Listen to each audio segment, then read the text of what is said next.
Chapter 21. Presentiments are strange things, and so are sympathies, and so are signs, and the three combined make one mystery to which humanity has not yet found the key. I never laughed at presentiments in my life, because I have had strange ones of my own. Sympathies, I believe, exist, for instance, between far distant, long absent, wholly estranged relatives asserting, notwithstanding their alienation, the unity of the source to which each traces his origin, whose workings baffle mortal comprehension. And signs, for aught we know, may be but the sympathies of nature with man. When I was a little girl, only 6 years old, I one night heard Bessie Levin say to Martha Abbott that she had been dreaming about a little child, and that to dream of children was a sure sign of trouble, either to oneself or one's kin. The saying may have worn out of my memory had not a circumstance immediately followed, which served indelibly to fix it there. The next day Bessie was sent for home to the deathbed of her little sister. Of late I had often recalled this saying and this incident, for during the past week scarcely a night had gone over my couch that had not brought with it a dream of an infant, which I sometimes hushed in my arms, sometimes dandled on my knee, sometimes watched playing with daisies on a lawn, or again, dabbling its hands in running water. It was a wailing child this night, and a laughing one the next. Now it nestled close to me, and now it ran from me. But whatever mood the apparition evinced, whatever aspect it wore, it failed not for 7 successive nights to meet me the moment I entered the land of slumber. I did not like this iteration of one idea, this strange recurrence of one image, and I grew nervous as bedtime approached and the hour of the vision drew near. It was from companionship with this baby phantom I had been roused on that moonlight night when I heard the cry, and it was on the afternoon of the day following I was summoned downstairs by a message that someone wanted me in Mrs. Fairfax's room. On repairing there, I found a man waiting for me, having the appearance of a gentleman's servant. He was dressed in deep mourning, and the hat he held in his hand was surrounded with a crape band. "I dare say you hardly remember me, miss," he said, rising as I entered, "but my name is Levin. I lived coachman with Mrs. Reed when you were at Gateshead 8 or 9 years since, and I live there still. Oh, Robert, how do you do? I remember you very well. You used to give me a ride sometimes on Miss Georgiana's bay pony. And how is Bessie? You are married to Bessie?" "Yes, miss, my wife is very hearty, thank you. She brought me another little one about 2 months since. We have 3 now, and both mother and child are thriving." "And are the family well at the house, Robert?" "I am sorry I can't give you better news of them, miss. They are very badly at present, in great trouble." "I hope no one is dead," I said, glancing at his black dress. He too looked down at the crape round his hat and replied, "Mr. John died yesterday, was a week at his chambers in London." "Mr. John?" "Yes." "And how does his mother bear it?" "Why, you see, Miss Eyre, it is not a common mishap. His life has been very wild. These last 3 years he gave himself up to strange ways, and his death was shocking. I heard from Bessie he was not doing well." "Doing well?" "He could not do worse. He ruined his health and his estate amongst the worst men and the worst women. He got into debt and into jail. His mother helped him out twice, but as soon as he was free he returned to his old companions and habits. His head was not strong. The knaves he lived amongst fooled him beyond anything I ever heard. He came down to Gateshead about 3 weeks ago and wanted Mrs. to give up all to him. Mrs. refused. Her means have long been much reduced by his extravagance, so he went back again, and the next news was that he was dead. How he died, God knows. They say he killed himself." I was silent. The tidings were frightful. Robert Levin resumed. "Mrs. had been out of health herself for some time. She had got very stout, but was not strong with it, and the loss of money and fear of poverty were quite breaking her down. The information about Mr. John's death and the manner of it came too suddenly. It brought on a stroke. She was 3 days without speaking, but last Tuesday she seemed rather better. She appeared as if she wanted to say something, and kept making signs to my wife and mumbling. It was only yesterday morning, however, that Bessie understood she was pronouncing your name, and at last she made out the words, "Bring Jane, fetch Jane Eyre. I want to speak to her." Bessie is not sure whether she is in her right mind or means anything by the words, but she told Miss Reed and Miss Georgiana and advised them to send for you. The young ladies put it off at first, but their mother grew so restless and said, "Jane, Jane," so many times that at last they consented. I left Gateshead yesterday, and if you can get ready, miss, I should like to take you back with me early to tomorrow morning. Yes, Robert, I shall be ready. It seems to me that I ought to go. I think so too, miss. Bessie said she was sure you would not refuse, but I suppose you will have to ask leave before you can get off. Yes, and I will do it now. And having directed him to the servants' hall, and recommended him to the care of John's wife, and the attentions of John himself, I went in search of Mr. Rochester. He was not in any of the lower rooms. He was not in the yard, the stables, or the grounds. I asked Mrs. Fairfax if she had seen him. Yes, she believed he was playing billiards with Miss Ingram. To the billiard room I hastened. The click of balls and the hum of voices resounded from there. Mr. Rochester, Miss Ingram, the two Misses Ashton, and their admirers were all busied in the game. It required some courage to disturb so interesting a party. My errand, however, was one I could not defer. So I approached the master where he stood at Miss Ingram's side. She turned as I drew near, and looked at me haughtily. Her eyes seemed to demand, "What can the creeping creature want now?" And when I said, in a low voice, "Mr. Rochester," she made a movement as if tempted to order me away. I remember her appearance at the moment. It was very graceful and very striking. She wore a morning robe of sky-blue crepe. A gauzy azure scarf was twisted in her hair. She had been all animation with the game, and irritated pride did not lower the expression of her haughty lineaments. "Does that person want you?" she inquired of Mr. Rochester, and Mr. Rochester turned to see who the person was. He made a curious grimace, one of his strange and equivocal demonstrations, threw down his cue and followed me from the room. "Well, Jane," he said, as he rested his back against the schoolroom door, which he had shut. "If you please, sir, I want leave of absence for a week or two." "What to do? Where to go?" "To see a sick lady who has sent for me." "What sick lady? Where does she live?" "At Gateshead, in Shire." "Shire? That is 100 miles off. Who may she be that sends for people to see her that distance?" "Her name is Reed, sir, Mrs. Reed. Reed of Gateshead."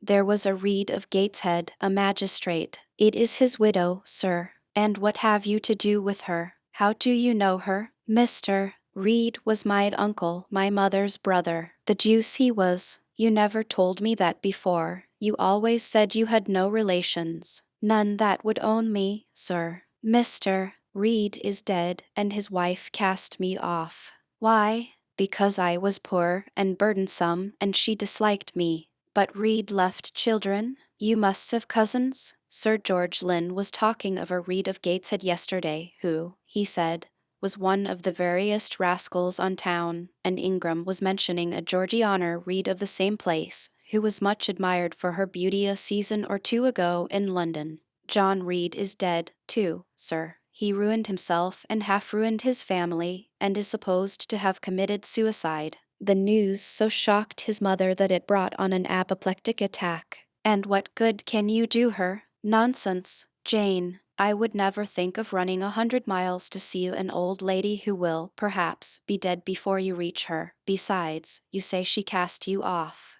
"Yes, sir, but that is long ago, and when her circumstances were very different. I could not be easy to neglect her wishes now." "How long will you stay?" "As short a time as possible, sir. Promise me only to stay a week." "I had better not pass my word. I may be obliged to break it. At all events you will come back. You will not be induced under any pretext to take up a permanent residence with her." "Oh, no, I shall certainly return if all be well." "And who goes with you? You don't travel 100 miles alone." "No, sir. She has sent her coachman, a person to be trusted."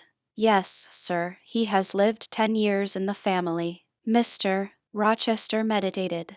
When do you wish to go? Early to tomorrow morning, sir. Well, you must have some money. You can't travel without money, and I dare say you have not much. I have given you no salary yet. How much have you in the world, Jane? He asked, smiling. I drew out my purse. A meager thing it was. 5 shillings, sir. He took the purse, poured the hoard into his palm, and chuckled over it as if its scantiness amused him. Soon he produced his pocket-book. Here, said he, offering me a note. It was £50, and he owed me but 15. I told him I had no change. I don't want change, you know that. Take your wages. I declined accepting more than was my due. He scowled at first. Then, as if recollecting something, he said, right, right. Better not give you all now. You would, perhaps, stay away 3 months if you had £50. There are 10, is it not plenty? Yes, sir. But now you owe me 5. Come back for it. Then, I'm your banker for £40. Mr. Rochester, I may as well mention another matter of business to you while I have the opportunity. Matter of business? I am curious to hear it. You have as good as informed me, sir, that you are going shortly to be married. Yes, what then? In that case, sir, Adel ought to go to school. I am sure you will perceive the necessity of it, to get her out of my bride's way, who may otherwise walk over her rather too emphatically. There's sense in the suggestion, not a doubt of it. Adel, as you say, must go to school, and you, of course, must march straight to the devil. I hope not, sir, but I must seek another situation somewhere. In course, he exclaimed, with a twang of voice and a distortion of features equally fantastic and ludicrous. He looked at me some minutes. And old Madam Reed or the Misses her daughters will be solicited by you to seek a place, I suppose? No, sir. I am not on such terms with my relatives as would justify me in asking favors of them, but I shall advertise. You shall walk up the pyramids of Egypt, he growled. At your peril you advertise. I wish I had only offered you a sovereign instead of £10. Give me back £9, Jane. I've a use for it. And so have I, sir, I returned, putting my hands and my purse behind me. I could not spare the money on any account. Little niggard, said he, refusing me a pecuniary request. Give me £5, Jane, not 5 shillings, sir, nor 5 pence. Just let me look at the cash. No, sir, you are not to be trusted. Jane, sir, promise me one thing. I'll promise you anything, sir, that I think I am likely to perform. Not to advertise and to trust this quest of a situation to me. I'll find you one in time. I shall be glad so to do, sir, if you, in your turn, will promise that I and Adel shall be both safe out of the house before your bride enters it. Very well, I'll pledge my word on it. You go to tomorrow, then? Yes, sir, early. Shall you come down to the drawing-room after dinner? No, sir, I must prepare for the journey. Then you and I must bid good-bye for a little while. I suppose so, sir. And how do people perform that ceremony of parting? Jane, teach me. I'm not quite up to it. They say farewell or any other form they prefer. Then say it. Farewell, Mr. Rochester, for the present. What must I say? The same, if you like, sir. Farewell, Miss Eyre, for the present, is that all? Yes. It seems stingy, to my notions, and dry, and unfriendly. I should like something else, a little addition to the right. If one shook hands, for instance, but no, that would not content me either. So you'll do no more than say farewell, Jane? It is enough, sir. As much goodwill may be conveyed in one hearty word as in many. Very likely, but it is blank and cool. Farewell. How long is he going to stand with his back against that door? I asked myself. I want to commence my packing. The dinner bell rang, and suddenly away he bolted. Without another syllable, I saw him no more during the day, and was off before he had risen in the morning. I reached the lodge at Gateshead about 5 o'clock in the afternoon of the 1st of May. I stepped in there before going up to the hall. It was very clean and neat. The ornamental windows were hung with little white curtains. The floor was spotless. The grate and fire irons were burnished bright, and the fire burnt clear. Bessie sat on the hearth, nursing her last born, and Robert and his sister played quietly in a corner. "Bless you, I knew you would come," exclaimed Mrs. Levin as I entered. "Yes, Bessie," said I, after I had kissed her, "and I trust I am not too late. How is Mrs. Reed? Alive still, I hope." "Yes, she is alive, and more sensible and collected than she was. The doctor says she may linger a week or two yet, but he hardly thinks she will finally recover. Has she mentioned me lately? She was talking of you only this morning, and wishing you would come, but she is sleeping now, or was 10 minutes ago, when I was up at the house. She generally lies in a kind of lethargy all the afternoon, and wakes up about 6 or 7. Will you rest yourself here an hour, miss, and then I will go up with you?" Robert here entered, and Bessie laid her sleeping child in the cradle, and went to welcome him. Afterwards she insisted on my taking off my bonnet and having some tea, for she said I looked pale and tired. I was glad to accept her hospitality, and I submitted to be relieved of my traveling garb just as passively as I used to let her undress me when a child. Old times crowded fast back on me as I watched her bustling about, setting out the tea tray with her best china, cutting bread and butter, toasting a tea cake, and, between whiles, giving little Robert or Jane an occasional tap or push, just as she used to give me in former days.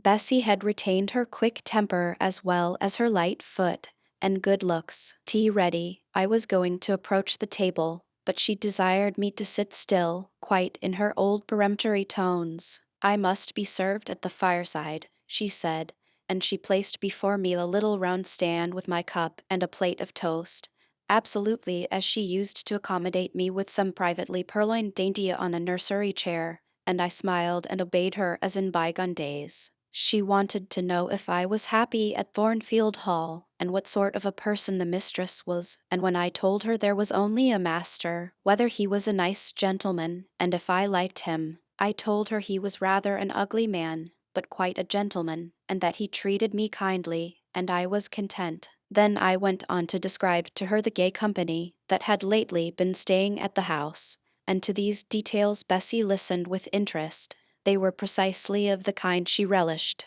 In such conversation an hour was soon gone. Bessie restored to me my bonnet and sea dot, and, accompanied by her, I quitted the lodge for the hall. It was also accompanied by her that I had, nearly 9 years ago, walked down the path I was now ascending. On a dark, misty, raw morning in January, I had left a hostel roof with a desperate and embittered heart, a sense of outlawry and almost of reprobation, to seek the chilly harborage of Lowood, that borne so far away and unexplored. The same hostel roof now again rose before me. My prospects were doubtful yet, and I had yet an aching heart. I still felt as a wanderer on the face of the earth, but I experienced firmer trust in myself and my own powers, and less withering dread of oppression. The gaping wound of my wrongs, too, was now quite healed, and the flame of resentment extinguished. "You shall go into the breakfast-room first," said Bessie, as she preceded me through the hall. "The young ladies will be there." In another moment I was within that apartment. There was every article of furniture looking just as it did on the morning I was first introduced to Mr. Brocklehurst. The very rug he had stood upon still covered the hearth. Glancing at the bookcases, I thought I could distinguish the 2 volumes of Bewick's British Birds occupying their old place on the 3rd shelf, and Gulliver's Travels and the Arabian Nights ranged just above. The inanimate objects were not changed, but the living things had altered past recognition. 2 young ladies appeared before me, one very tall, almost as tall as Miss Ingram, very thin too, with a sallow face and severe mien. There was something ascetic in her look, which was augmented by the extreme plainness of a straight-skirted, black, stuff dress, a starched linen collar, hair combed away from the temples, and the nun-like ornament of a string of ebony beads and a crucifix. This I felt sure was Eliza, though I could trace little resemblance to her former self in that elongated and colorless visage. The other was as certainly Georgiana, but not the Georgiana I remembered, the slim and fairy-like girl of 11. This was a full-blown, very plump damsel, fair as waxwork, with handsome and regular features, languishing blue eyes, and ringled yellow hair. The hue of her dress was black too, but its fashion was so different from her sister's, so much more flowing and becoming, it looked as stylish as the others looked puritanical. In each of the sisters there was one trait of the mother, and only one. The thin and pallid elder daughter had her parents' careworn eye. The blooming and luxuriant younger girl had her contour of jaw and chin, perhaps a little softened, but still imparting an indescribable hardness to the countenance otherwise so voluptuous and buxom. Both ladies, as I advanced, rose to welcome me, and both addressed me by the name of Miss Eyre. Eliza's greeting was delivered in a short, abrupt voice, without a smile, and then she sat down again, fixed her eyes on the fire, and seemed to forget me. Georgiana added to her, "How d'ye do?" Several commonplaces about my journey, the weather, and so on, uttered in rather a drawling tone, and accompanied by sundry side glances that measured me from head to foot, now traversing the folds of my drab merino pelisse, and now lingering on the plain trimming of my cottage bonnet. Young ladies have a remarkable way of letting you know that they think you a quiz without actually saying the words. A certain superciliousness of look, coolness of manner, nonchalance of tone, express fully their sentiments on the point, without committing them by any positive rudeness in word or deed. A sneer, however, whether covert or open, had now no longer that power over me it once possessed. As I sat between my cousins, I was surprised to find how easy I felt under the total neglect of the one and the semi-sarcastic attentions of the other. Eliza did not mortify, nor Georgiana ruffle me. The fact was, I had other things to think about. Within the last few months feelings had been stirred in me so much more potent than any they could raise.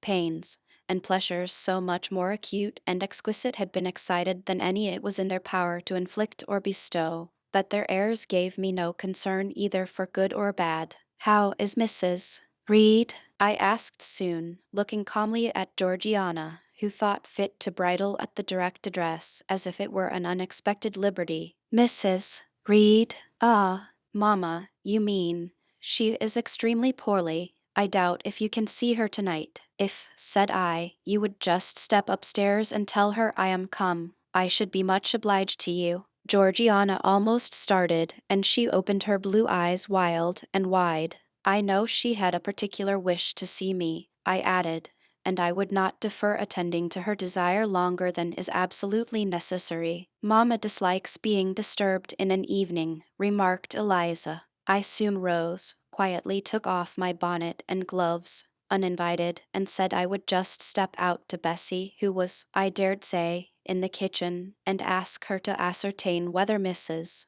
Reed was disposed to receive me or not tonight. I went, and having found Bessie and dispatched her on my errand, I proceeded to take further measures. It had heretofore been my habit always to shrink from arrogance. Received as I had been today, I should, a year ago, have resolved to quit Gateshead the very next morning. Now, it was disclosed to me all at once that that would be a foolish plan. I had taken a journey of 100 miles to see my aunt, and I must stay with her till she was better, or dead. As to her daughter's pride or folly, I must put it on one side, make myself independent of it. So I addressed the housekeeper, asked her to show me a room, told her I should probably be a visitor here for a week or two, had my trunk conveyed to my chamber, and followed it there myself. I met Bessie on the landing. "Missus is awake," said she. "I have told her you are here. Come and let us see if she will know you." I did not need to be guided to the well-known room, to which I had so often been summoned for chastisement or reprimand in former days. I hastened before Bessie. I softly opened the door. A shaded light stood on the table, for it was now getting dark. There was the great four-post bed with amber hangings as of old. There the toilet table, the armchair, and the footstool, at which I had 100 times been sentenced to kneel, to ask pardon for offences by me uncommitted. I looked into a certain corner near, half expecting to see the slim outline of a once dreaded switch which used to lurk there, waiting to leap out implike and lace my quivering palm or shrinking neck. I approached the bed, I opened the curtains, and leant over the high-piled pillows. Well did I remember Mrs. Reed's face, and I eagerly sought the familiar image. It is a happy thing that time quells the longings of vengeance and hushes the promptings of rage and aversion. I had left this woman in bitterness and hate, and I came back to her now with no other emotion than a sort of ruth for her great sufferings, and a strong yearning to forget and forgive all injuries, to be reconciled and clasp hands in amity. The well-known face was there, stern, relentless as ever. There was that peculiar eye which nothing could melt, and the somewhat raised, imperious, despotic eyebrow. How often had it lowered on me menace and hate, and how the recollection of childhood's terrors and sorrows revived as I traced its harsh line now. And yet I stooped down and kissed her. She looked at me. "Is this Jane Eyre?" she said. "Yes, Aunt Reed. How are you, dear aunt?" I had once vowed that I would never call her aunt again. I thought it no sin to forget and break that vow now. My fingers had fastened on her hand, which lay outside the sheet. Had she pressed mine kindly, I should at that moment have experienced true pleasure. But unimpressionable natures are not so soon softened, nor are natural antipathies so readily eradicated. Mrs. Reed took her hand away, and, turning her face rather from me, she remarked that the night was warm. Again she regarded me so icily, I felt at once that her opinion of me, her feeling towards me, was unchanged and unchangeable. I knew by her stony eye, opaque to tenderness, indissoluble to tears, that she was resolved to consider me bad to the last, because to believe me good would give her no generous pleasure, only a sense of mortification. I felt pain, and then I felt ire, and then I felt a determination to subdue her, to be her mistress in spite both of her nature and her will. My tears had risen, just as in childhood. I ordered them back to their source. I brought a chair to the bed head. I sat down and leaned over the pillow. "You sent for me," I said, "and I am here, and it is my intention to stay till I see how you get on. Though, of course, you have seen my daughters?" "Yes."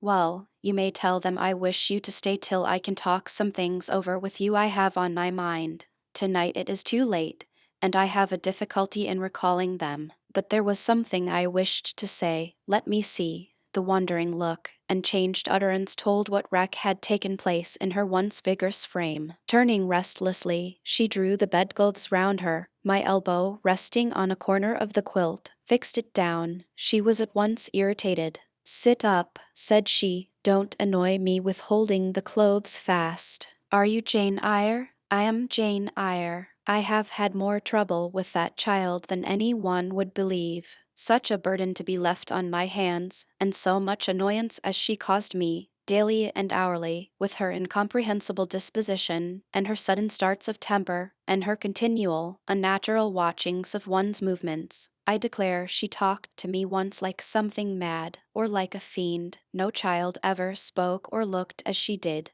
I was glad to get her away from the house." "What did they do with her at Lode?" "The fever broke out there, and many of the pupils died. She, however, did not die, but I said she did. I wish she had died." "A strange wish, Mrs. Reed.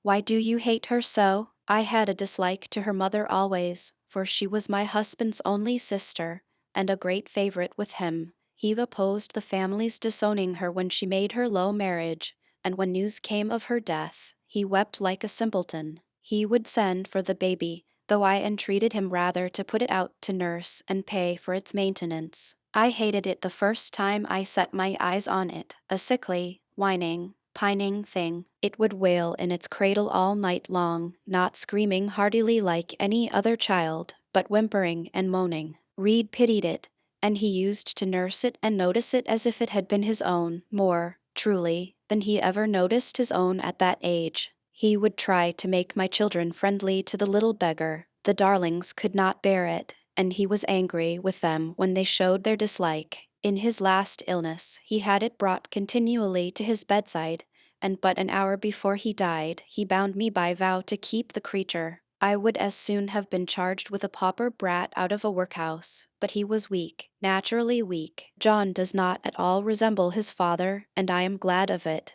John is like me and like my brothers, he is quite a Gibson. Oh, I wish he would cease tormenting me with letters for money. I have no more money to give him. We are getting poor. I must send away half the servants and shut up part of the house, or let it off. I can never submit to do that, yet how are we to get on? 2/3 of my income goes in paying the interest of mortgages. John gambles dreadfully, and always loses, poor boy. He is beset by sharpers. John is sunk and degraded, his look is frightful. I feel ashamed for him when I see him. She was getting much excited. I think I had better leave her now, said I to Bessie, who stood on the other side of the bed. Perhaps you had, miss, but she often talks in this way towards night. In the morning she is calmer. I rose. Stop, exclaimed Mrs. Reed. There is another thing I wished to say. He threatens me. He continually threatens me with his own death, or mine,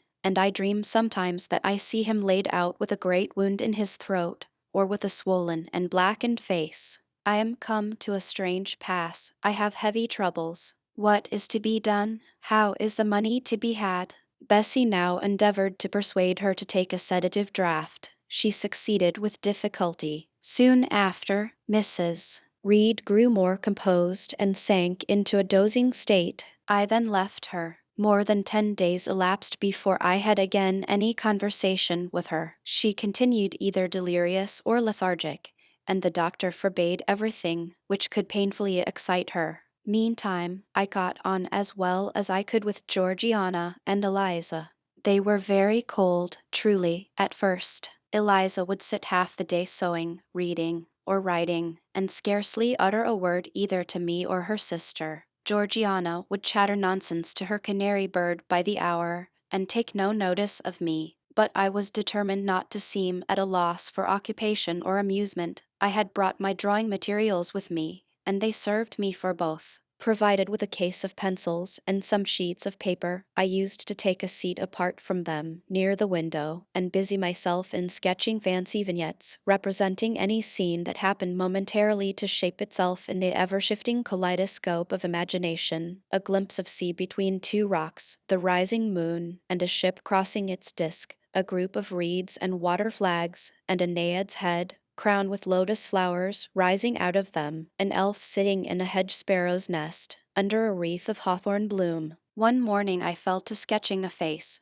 What sort of a face it was to be, I did not care or know. I took a soft black pencil, gave it a broad point, and worked away. Soon I had traced on the paper a broad and prominent forehead and a square lower outline of visage. That contour gave me pleasure. My fingers proceeded actively to fill it with features. Strongly marked horizontal eyebrows must be traced under that brow. Then followed, naturally, a well-defined nose, with a straight ridge and full nostrils, then a flexible-looking mouth, by no means narrow, then a firm chin, with a decided cleft down the middle of it, of course. Some black whiskers were wanted, and some jetty hair, tufted on the temples and waved above the forehead. Now for the eyes. I had left them to the last because they required the most careful working. I drew them large. I shaped them well. The eyelashes I traced long and somber, the irids lustrous and large. Good, but not quite the thing, I thought, as I surveyed the effect. They want more force and spirit, and I wrought the shades blacker, that the lights may flash more brilliantly. A happy touch or two secured success. There, I had a friend's face under my gaze, and what did it signify that those young ladies turned their backs on me? I looked at it. I smiled at the speaking likeness. I was absorbed and content. "Is that a portrait of someone you know?" asked Eliza, who had approached me unnoticed. I responded that it was merely a fancy head, and hurried it beneath the other sheets. Of course, I lied. It was, in fact, a very faithful representation of Mr. Rochester. But what was that to her, or to any one but myself? Georgiana also advanced to look. The other drawings pleased her much, but she called that an ugly man. They both seemed surprised at my skill. I offered to sketch their portraits, and each, in turn, sat for a pencil outline. Then Georgiana produced her album. I promised to contribute a watercolor drawing. This put her at once into good humor. She proposed a walk in the grounds. Before we had been out 2 hours, We were deep in a confidential conversation. She had favored me with a description of the brilliant winter she had spent in London 2 seasons ago, of the admiration she had there excited, the attention she had received, and I even got hints of the titled conquests she had made. In the course of the afternoon and evening, these hints were enlarged on. Various soft conversations were reported, and sentimental scenes represented, and, in short, a volume of a novel of fashionable life was that day improvised by her for my benefit. The communications were renewed from day to day. They always ran on the same theme: herself, her loves, and woes. It was strange she never once adverted either to her mother's illness, or her brother's death, or the present gloomy state of the family prospects. Her mind seemed wholly taken up with reminiscences of past gaiety, and aspirations after dissipations to come. She passed about 5 minutes each day in her mother's sick room, and no more. Eliza still spoke little. She had evidently no time to talk. I never saw a busier person than she seemed to be. Yet it was difficult to say what she did, or rather, to discover any result of her diligence. She had an alarm to call her up early. I know not how she occupied herself before breakfast, but after that meal she divided her time into regular portions, and each hour had its allotted task. 3 times a day she studied a little book, which I found, on inspection, was a common prayer book. I asked her once what was the great attraction of that volume, and she said, the rubric. 3 hours she gave to stitching, with gold thread, the border of a square crimson cloth, almost large enough for a carpet. In answer to my inquiries after the use of this article, she informed me it was a covering for the altar of a new church lately erected near Gateshead. 2 hours she devoted to her diary, 2 to working by herself in the kitchen garden, and 1 to the regulation of her accounts. She seemed to want no company, no conversation. I believe she was happy in her way. This routine sufficed for her, and nothing annoyed her so much as the occurrence of any incident which forced her to vary its clockwork regularity. She told me one evening, when more disposed to be communicative than usual, that John's conduct and the threatened ruin of the family had been a source of profound affliction to her.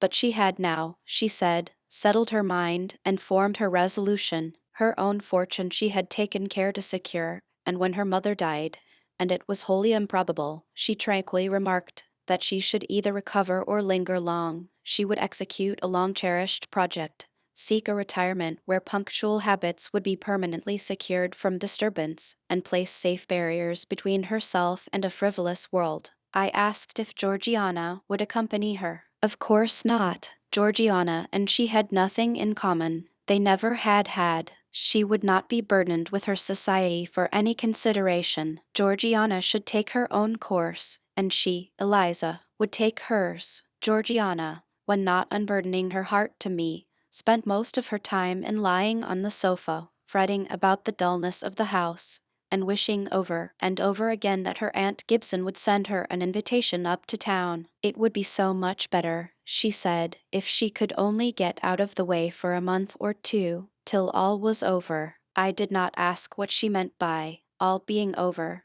but I suppose she referred to the expected decease of her mother, and the gloomy sequel of funeral rites. Eliza generally took no more notice of her sister's indolence and complaints than, if no such murmuring, lounging object had been before her. One day, however, as she put away her account book and unfolded her embroidery, she suddenly took her up thus: Georgiana, a more vain and absurd animal than you was certainly never allowed to cumber the earth. You had no right to be born, for you make no use of life. Instead of living for, in, and with yourself, as a reasonable being ought, you seek only to fasten your feebleness on some other person's strength. If no one can be found willing to burden her or himself with such a fat, weak, puffy, useless thing, you cry out that you are ill-treated, neglected, miserable. Then, too, existence for you must be a scene of continual change and excitement, or else the world is a dungeon. You must be admired, you must be courted, you must be flattered, you must have music, dancing, and society, or you languish, you die away. Have you no sense to devise a system which will make you independent of all efforts, and all wills, but your own? Take one day, share it into sections, to each section apportion its task.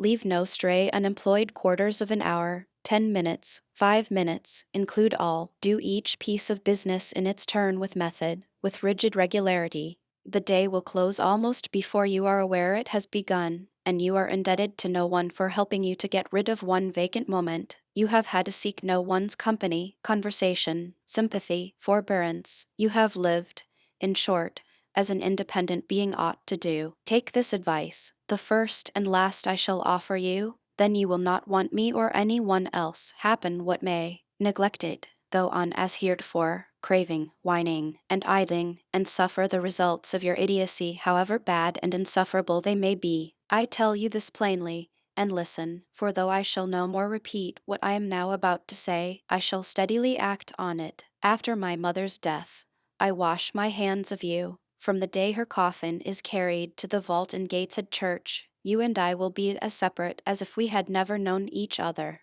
You need not think that because we chanced to be born of the same parents, I shall suffer you to fasten me down by evening the feeblest claim. I can tell you this, if the whole human race, ourselves excepted, were swept away, and we two stood alone on the earth, I would leave you in the old world and betake myself to the new. She closed her lips. You may have spared yourself the trouble of delivering that tirade, answered Georgiana. Everybody knows you are the most selfish, heartless creature in existence, and I know your spiteful hatred towards me. I have had a specimen of it before in the trick you played me about Lord Edwin Vere. You could not bear me to be raised above you, to have a title, to be received into circles where you dare not show your face, and so you acted the spy and informer, and ruined my prospects forever. Georgiana took out her handkerchief and blew her nose for an hour afterwards. Eliza sat cold, impassible, and assiduously industrious. True, generous feeling is made small account of by some, but here were two natures rendered,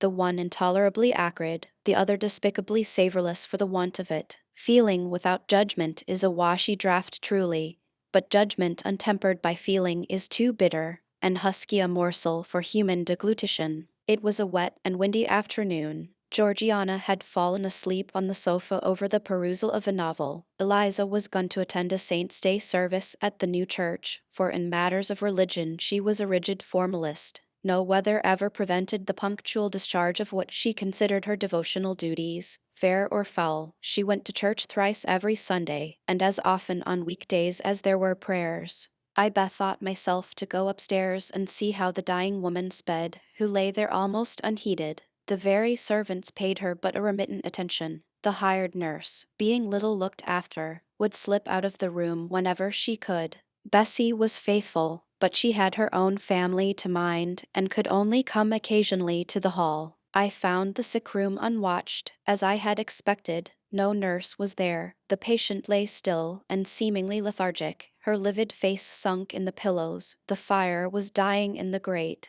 I renewed the fuel, rearranged the bedclothes, gazed a while on her who could not now gaze on me, and then I moved away to the window. The rain beat strongly against the panes. The wind blew tempestuously. One lies there, I thought, who will soon be beyond the war of earthly elements. Where will that spirit, now struggling to quit its material tenement, flit when at length released? In pondering the great mystery, I thought of Helen Burns, recalled her dying words, her faith, her doctrine of the equality of disembodied souls. I was still listening in thought to her well-remembered tones, still picturing her pale and spiritual aspect, her wasted face and sublime gaze, as she lay on her placid deathbed, and whispered her longing to be restored to her divine Father's bosom, when a feeble voice murmured from the couch behind, "Who is that?" I knew Mrs. Reed had not spoken for days. Was she reviving? I went up to her. "It is I, Aunt Reed." "Who, I?" was her answer. "Who are you?" looking at me with surprise and a sort of alarm, but still not wildly. "You are quite a stranger to me. Where is Bessie?" "She is at the lodge, aunt." "Aunt," she repeated. "Who calls me aunt? You are not one of the Gibsons, and yet I know you. That face, and the eyes and forehead, are quite familiar to me. You are why, you are like Jane Eyre." I said nothing. I was afraid of occasioning some shock by declaring my identity. "Yet," said she, "I am afraid it is a mistake. My thoughts deceive me. I wished to see Jane Eyre, and I fancy a likeness where none exists. Besides, in 8 years she must be so changed.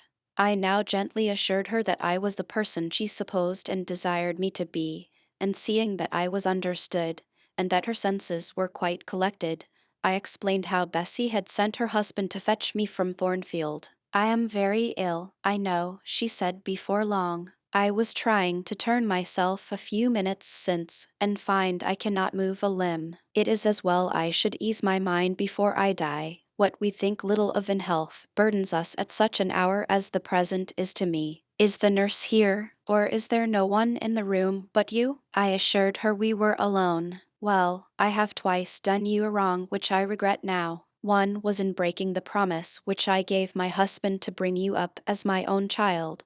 The other, she stopped.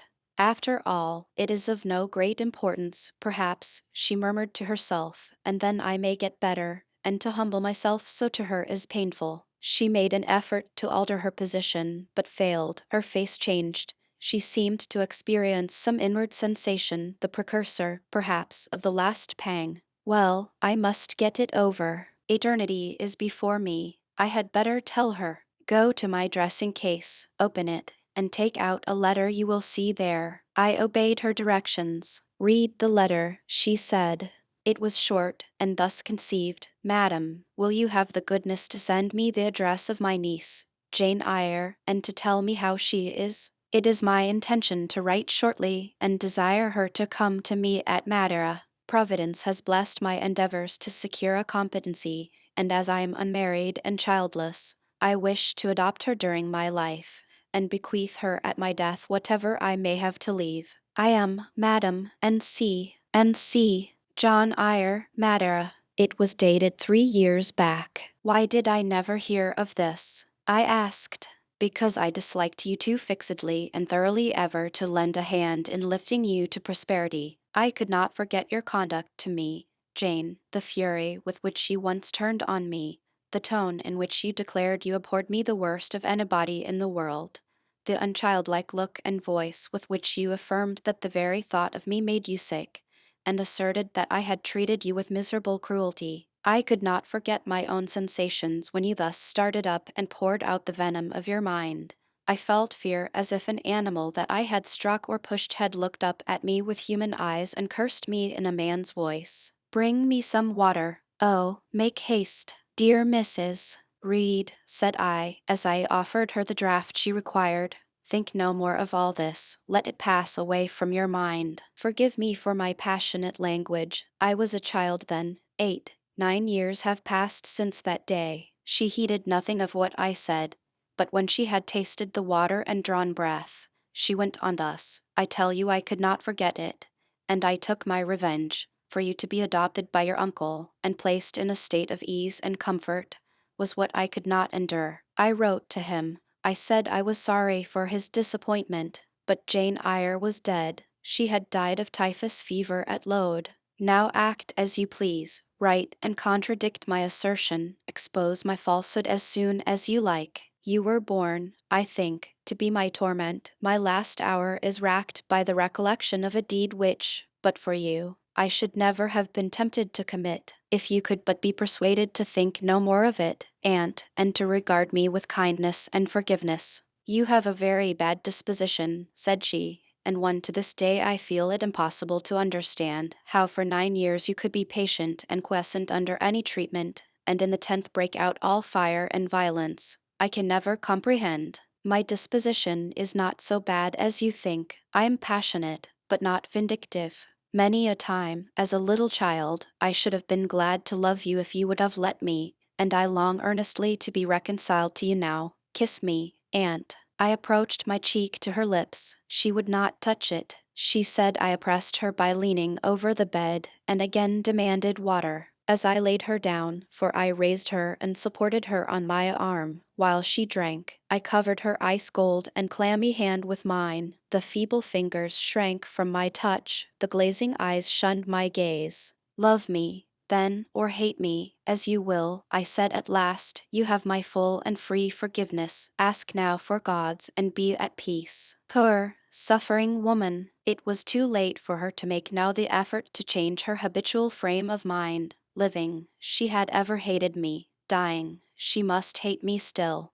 The nurse now entered, and Bessie followed. I yet lingered half an hour longer, hoping to see some sign of amity, but she gave none. She was fast relapsing into stupor, nor did her mind again rally. At 12 o'clock that night she died. I was not present to close her eyes, nor were either of her daughters. They came to tell us the next morning that all was over. She was by that time laid out. Eliza and I went to look at her.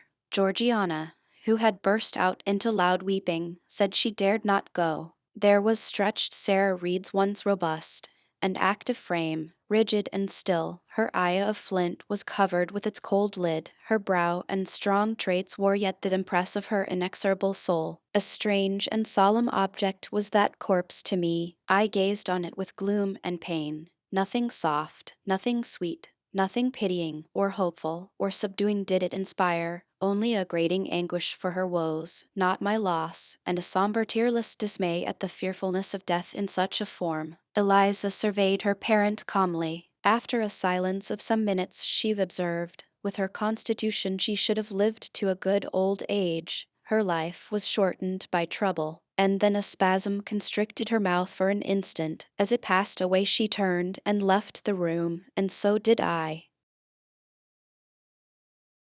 Chapter 22. Mr. Rochester had given me but 1 week's leave of absence, yet a month elapsed before I quitted Gateshead. I wished to leave immediately after the funeral, but Georgiana entreated me to stay till she could get off to London, where she was now at last invited by her uncle, Mr. Gibson, who had come down to direct his sister's interment and settle the family affairs. Georgiana said she dreaded being left alone with Eliza. From her she got neither sympathy in her dejection, support in her fears, nor aid in her preparations.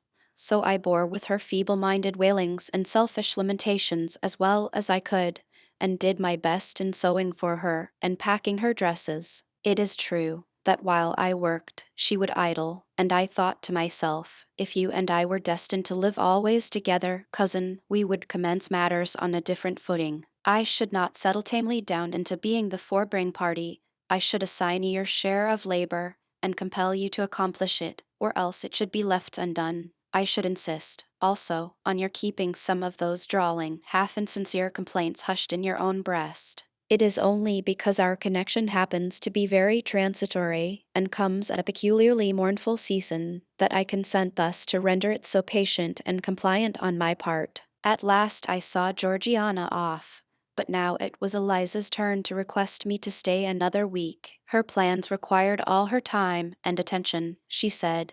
She was about to depart for some unknown bourne, and all day long she stayed in her own room, her door bolted within, filling trunks, emptying drawers, burning papers, and holding no communication with any one. She wished me to look after the house, to see callers and answer notes of condolence. One morning she told me I was at liberty, and, she added, I am obliged to you for your valuable services and discreet conduct. There is some difference between living with such an one as you and with Georgiana. You perform your own part in life and burden no one. To-morrow, she continued, I set out for the continent. I shall take up my abode in a religious house near Lisle, a nunnery you would call it. There I shall be quiet and unmolested. I shall devote myself for a time to the examination of the Roman Catholic dogmas, and to a careful study of the workings of their system. If I find it to be, as I half suspect it is, the one best calculated to ensure the doing of all things decently and in order, I shall embrace the tenets of Rome and probably take the veil. I neither expressed surprise at this resolution nor attempted to dissuade her from it. The vocation will fit you to a hair, I thought.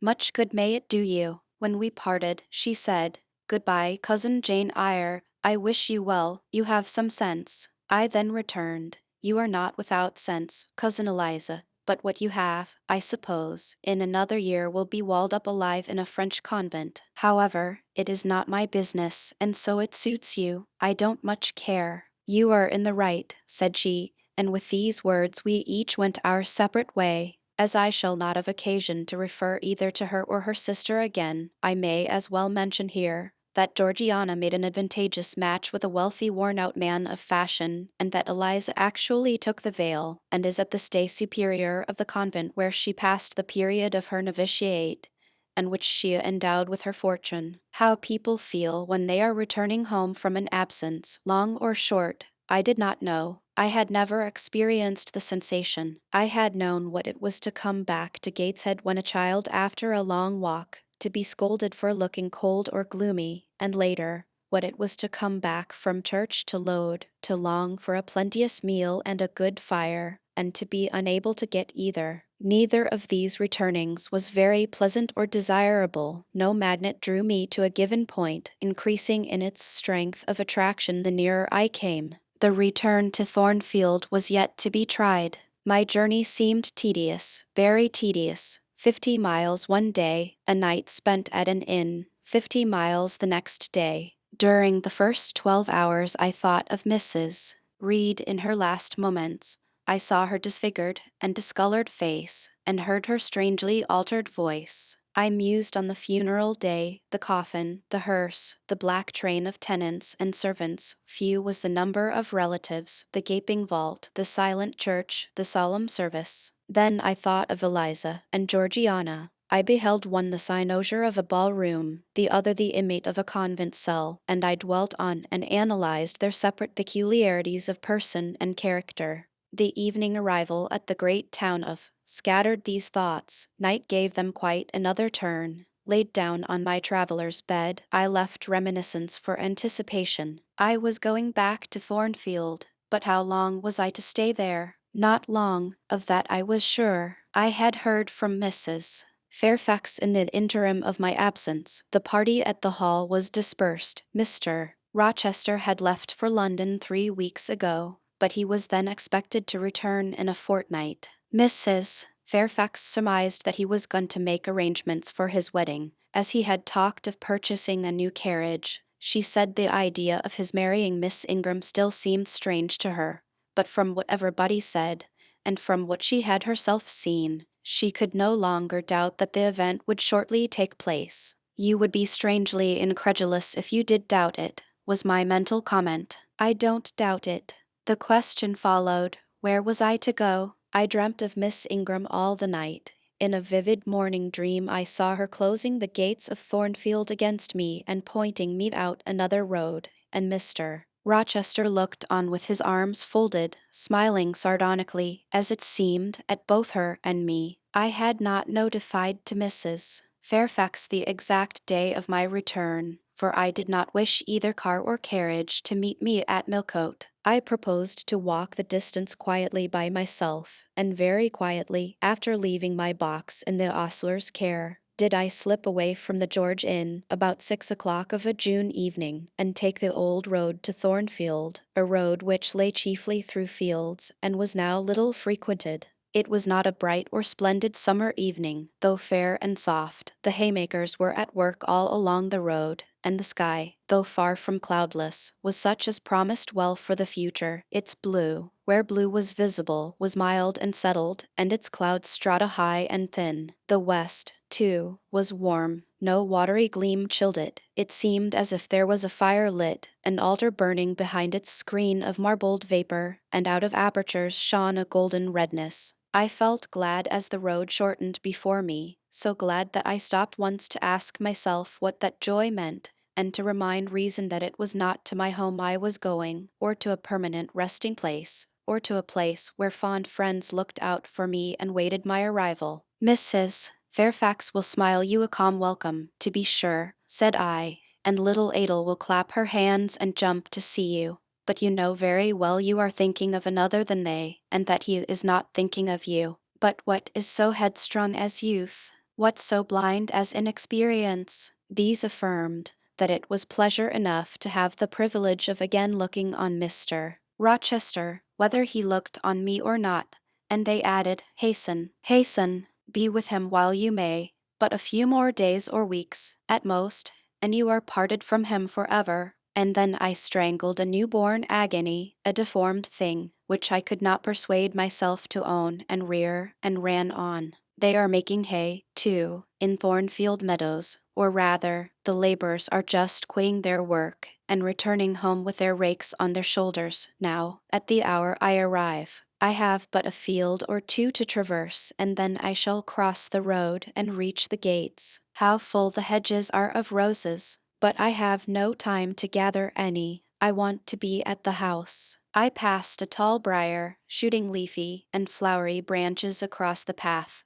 I see the narrow stile with stone steps, and I see Mr. Rochester sitting there, a book and a pencil in his hand. He is writing. Well, he is not a ghost, yet every nerve I have is unstrung. For a moment I am beyond my own mastery. What does it mean? I did not think I should tremble in this way when I saw him, or lose my voice or the power of motion in his presence. I will go back as soon as I can stir. I need not make an absolute fool of myself. I know another way to the house. It does not signify if I knew 20 ways, for he has seen me. Hillo, he cries, and he puts up his book and his pencil. There you are. Come on, if you please. I suppose I do come on, though in what fashion I know not, being scarcely cognizant of my movements, and solicitous only to appear calm, and, above all, to control the working muscles of my face, which I feel rebel insolently against my will, and struggle to express what I had resolved to conceal. But I have a veil, it is down. I may make shift yet to behave with decent composure. And this is Jane Eyre. Are you coming from Millcote, and on foot? Yes, just one of your tricks, not to send for a carriage, and come clattering over street and road like a common mortal, but to steal into the vicinage of your home along with twilight,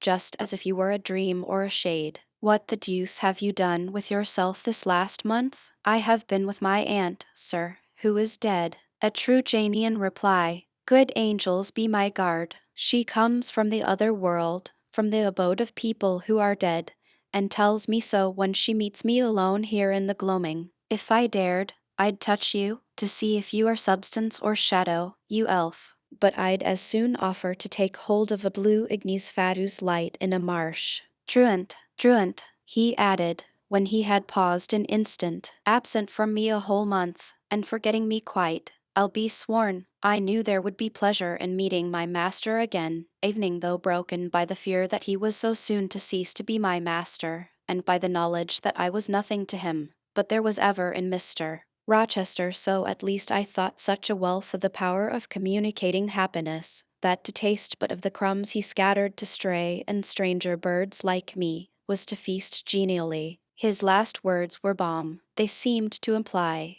that it imported something to him whether I forgot him or not. And he had spoken of Thornfield as my home. Would that it were my home. He did not leave the stile, and I hardly liked to ask to go by. I inquired soon if he had not been to London. Yes, I suppose you found that out by second sight. Mrs. Fairfax told me in a letter. And did she inform you what I went to do? Oh, yes, sir. Everybody knew your errand. You must see the carriage, Jane, and tell me if you don't think it will suit Mrs. Rochester exactly, and whether she won't look like Queen Boadicea, leaning back against those purple cushions. I wish, Jane, I were a trifle better adapted to match with her externally. Tell me now, fairy as you are, can't you give me a charm, or a philter, or something of that sort, to make me a handsome man? It would be past the power of magic, sir, and in thought,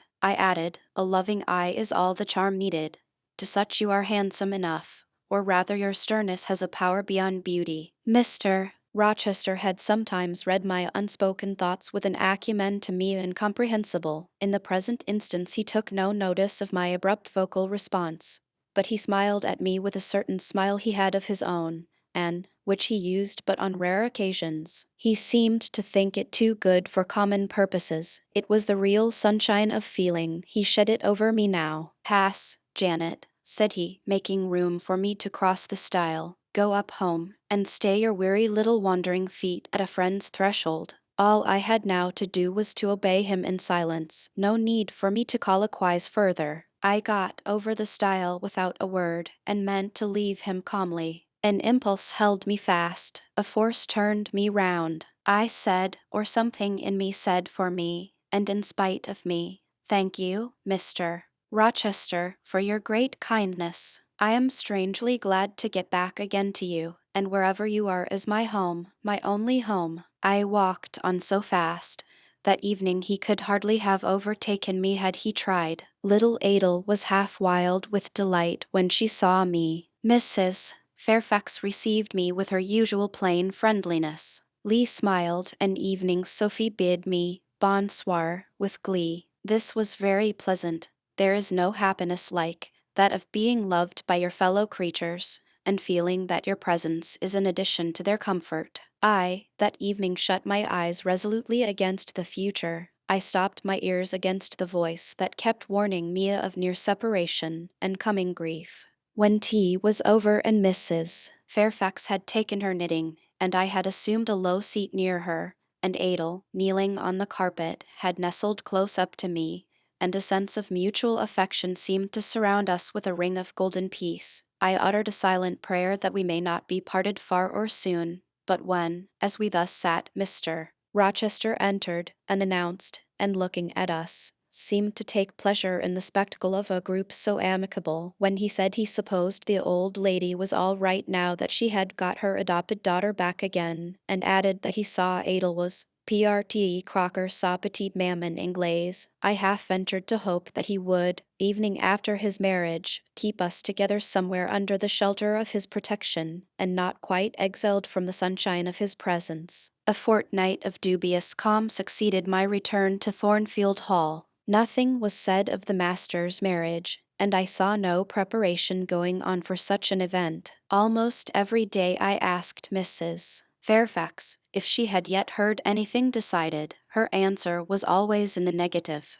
Once she said she had actually put the question to Mr. Rochester as to when he was going to bring his bride home, but he had answered her only by a joke and one of his queer looks, and she could not tell what to make of him. One thing specially surprised me, and that was, there were no journeyings backward and forward, no visits to Ingram Park. To be sure, it was 20 miles off, on the borders of another county, but what was that distance to an ardent lover, to so practised and indefatigable a horseman as Mr. Rochester? It would be but a morning's ride. I began to cherish hopes I had no right to conceive, that the match was broken off, that rumor had been mistaken, that one or both parties had changed their minds. I used to look at my master's face to see if it were sad or fierce, but I could not remember the time when it had been so uniformly clear of clouds or evil feelings. If, in the moments I and my pupil spent with him, I lacked spirits and sank into inevitable dejection, he became evening gay. Never had he called me more frequently to his presence, never been kinder to me, when there, and, alas. Chapter 23. A splendid midsummer shone over England, skies so pure, suns so radiant as were then seen in long succession, seldom favor evening singly, our wave-girt land. It was as if a band of Italian days had come from the south, like a flock of glorious passenger birds, and lighted to rest them on the cliffs of Albion. The hay was all got in. The fields round Thornfield were green and shorn, the roads white and baked. The trees were in their dark prime, hedge and wood, full-leaved and deeply tinted, contrasted well with the sunny hue of the cleared meadows between. On Midsummer Eve, Adel, weary with gathering wild strawberries in Hay Lane half the day, had gone to bed with the sun. I watched her drop asleep, and when I left her, I sought the garden. It was now the sweetest hour of the 24. Day its fervid fires had wasted, and dew fell cool on panting plain and scorched summit, where the sun had gone down in simple state, pure of the pomp of clouds, spread a solemn purple, burning with the light of red jewel and furnace flame at one point, on one hill peak, and extending high and wide, soft and still softer, over half heaven. The east had its own charm or fine deep blue, and its own modest gem, a rising and solitary star. Soon it would boast the moon, but she was yet beneath the horizon. I walked while on the pavement, but a subtle, well-known scent, that of a cigar, stole from some window, I saw the library casement open a handbreadth. I knew I may be watched from there, so I went apart into the orchard. No nook in the grounds more sheltered and more Eden-like. It was full of trees. It bloomed with flowers. A very high wall shut it out from the court. On one side, on the other, a beech avenue screened it from the lawn. At the bottom was a sunk fence, its sole separation from lonely fields, a winding walk, bordered with laurels and terminating in a giant horse chestnut, circled at the base by a seat, led down to the fence. Here one could wander unseen. While such honeydew fell, such silence reigned, such gloaming gathered, I felt as if I could haunt such shade forever. But in threading the flower and fruit parterres at the upper part of the enclosure, enticed there by the light the now rising moon cast on this more open quarter, my step is stayed, not by sound, not by sight, but once more by a warning fragrance. Sweetbriar and southernwood, jasmine, pink, and rose have long been yielding their evening sacrifice of incense. This new scent is neither of shrub nor flower. It is, I know it well, it is Mr. Rochester's cigar. I look round and I listen. I see trees laden with ripening fruit. I hear a nightingale warbling in a wood half a mile off. No moving form is visible, no coming step audible, but that perfume increases. I must flee. I make for the wicket leading to the shrubbery, and I see Mr. Rochester entering. I step aside into the ivy recess. He will not stay long. He will soon return from where he came, and if I sit still he will never see me. But no, eventide is as pleasant to him as to me, and this antique garden as attractive. And he strolls on, now lifting the gooseberry tree branches to look at the fruit, large as plums, with which they are laden, now taking a ripe cherry from the wall, now stooping towards a knot of flowers, either to inhale their fragrance or to admire the dew beads on their petals. A great moth goes humming by me. It alights on a plant at Mr. Rochester's foot. He sees it and bends to examine it. Now he has his back towards me, thought I, and he is occupied too. Perhaps, if I walk softly, I can slip away unnoticed. I trode on an edging of turf, that the crackle of the pebbly gravel may not betray me. He was standing among the beds at a yard or two distant from where I had to pass. The moth apparently engaged him. I shall get by very well, I meditated.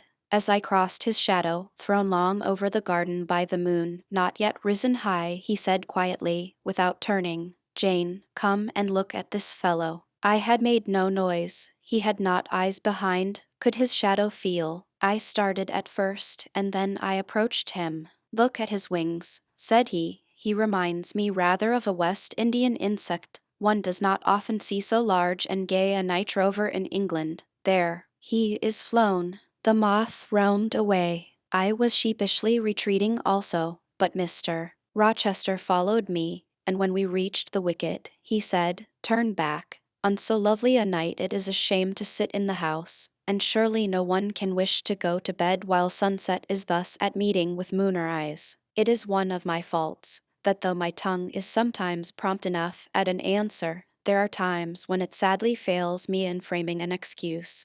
And always the lapse occurs at some crisis, when a facile word or plausible pretext is specially wanted to get me out of painful embarrassment. I did not like to walk at this hour alone with Mr. Rochester in the shadowy orchard, but I could not find a reason to allege for leaving him. I followed with lagging step, and thoughts busily bent on discovering a means of extrication, but he himself looked so composed and so grave also, I became ashamed of feeling any confusion. The evil, if evil existent or prospective there was, seemed to lie with me only. His mind was unconscious and quiet. "Jane," he recommenced, as we entered the laurel walk and slowly strayed down in the direction of the sunk fence and the horse chestnut. "Thornfield is a pleasant place in summer, is it not?" "Yes, sir. You must have become in some degree attached to the house, you, who have an eye for natural beauties, and a good deal of the organ of vitiveness." "I am attached to it, truly, and though I don't comprehend how it is, I perceive you have acquired a degree of regard for that foolish little child Adel, too.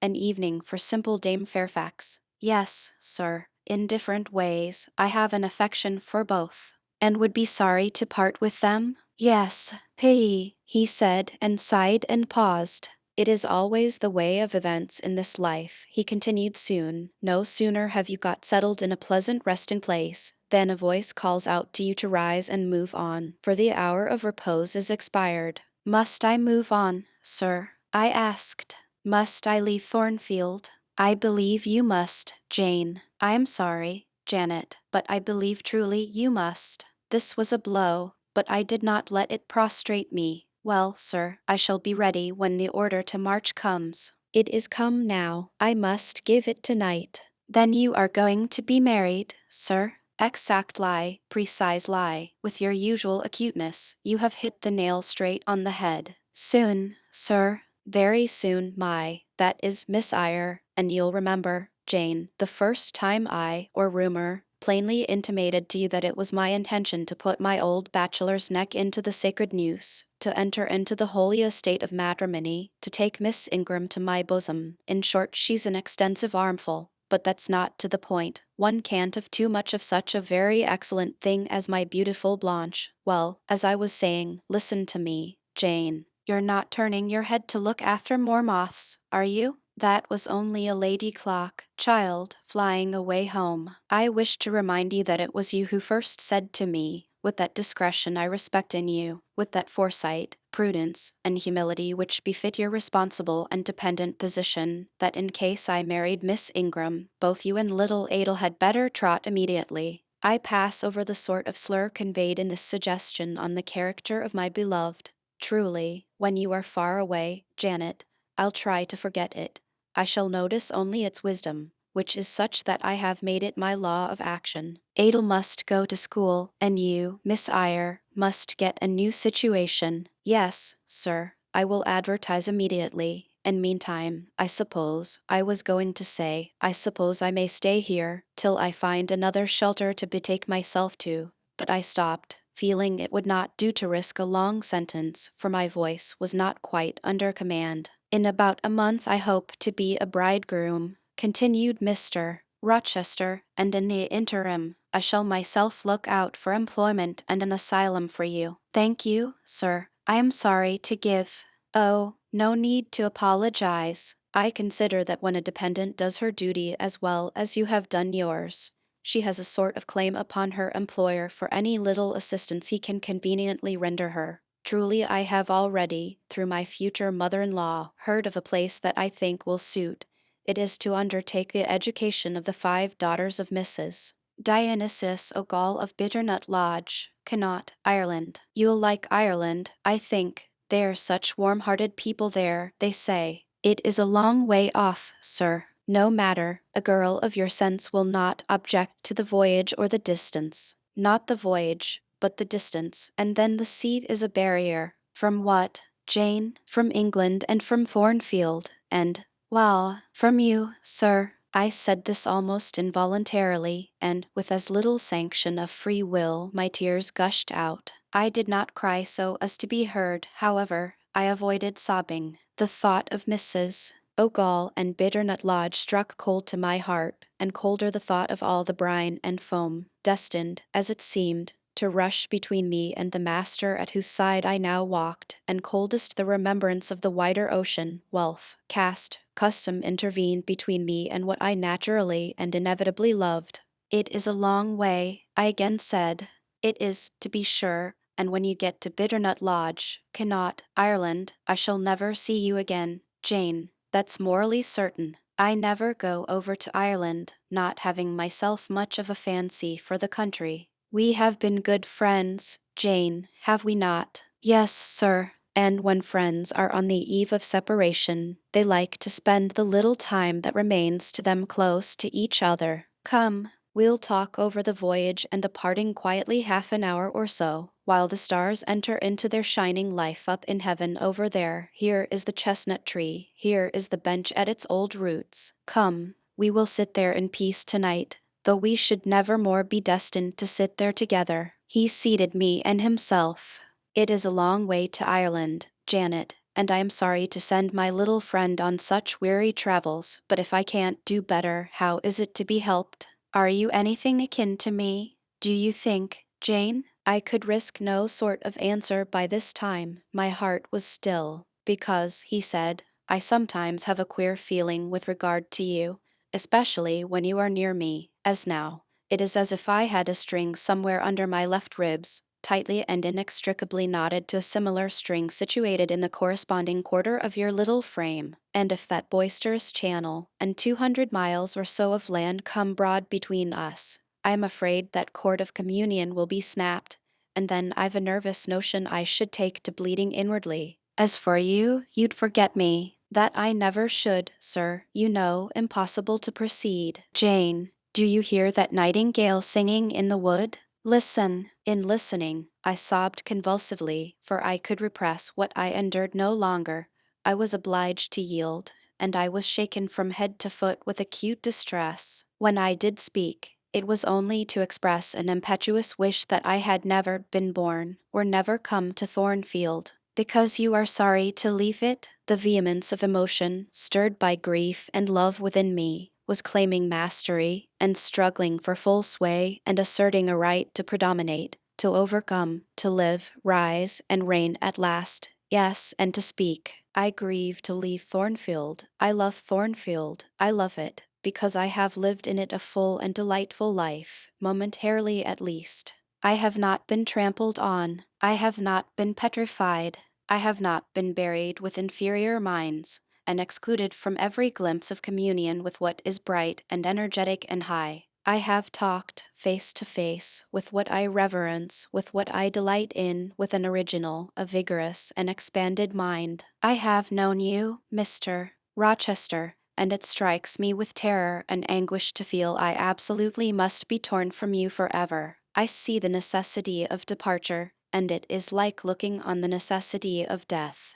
Where do you see the necessity? He asked suddenly. Where, you, sir, have placed it before me. In what shape? In the shape of Miss Ingram, a noble and beautiful woman, your bride. My bride. What bride? I have no bride, but you will have. Yes, I will. I will. He set his tasks. Then I must go. You have said it yourself.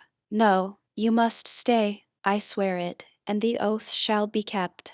I tell you I must go, I retorted, roused to something like passion. Do you think I can stay to become nothing to you? Do you think I am an automaton, a machine without feelings, and can bear to have my morsel of bread snatched from my lips, and my drop of living water dashed from my cup? Do you think, because I am poor, obscure, plain, and little, I am soulless and heartless? You think wrong. I have as much soul as you, and full as much heart, and if God had gifted me with some beauty and much wealth, I should have made it as hard for you to leave me, as it is now for me to leave you. I am not talking to you now through the medium of custom, conventionalities, nor evening of mortal flesh. It is my spirit that addresses your spirit, just as if both had passed through the grave, and we stood at God's feet, equal as we are. As we are, repeated Mr. Rochester. So, he added, enclosing me in his arms, gathering me to his breast, pressing his lips on my lips. So, Jane.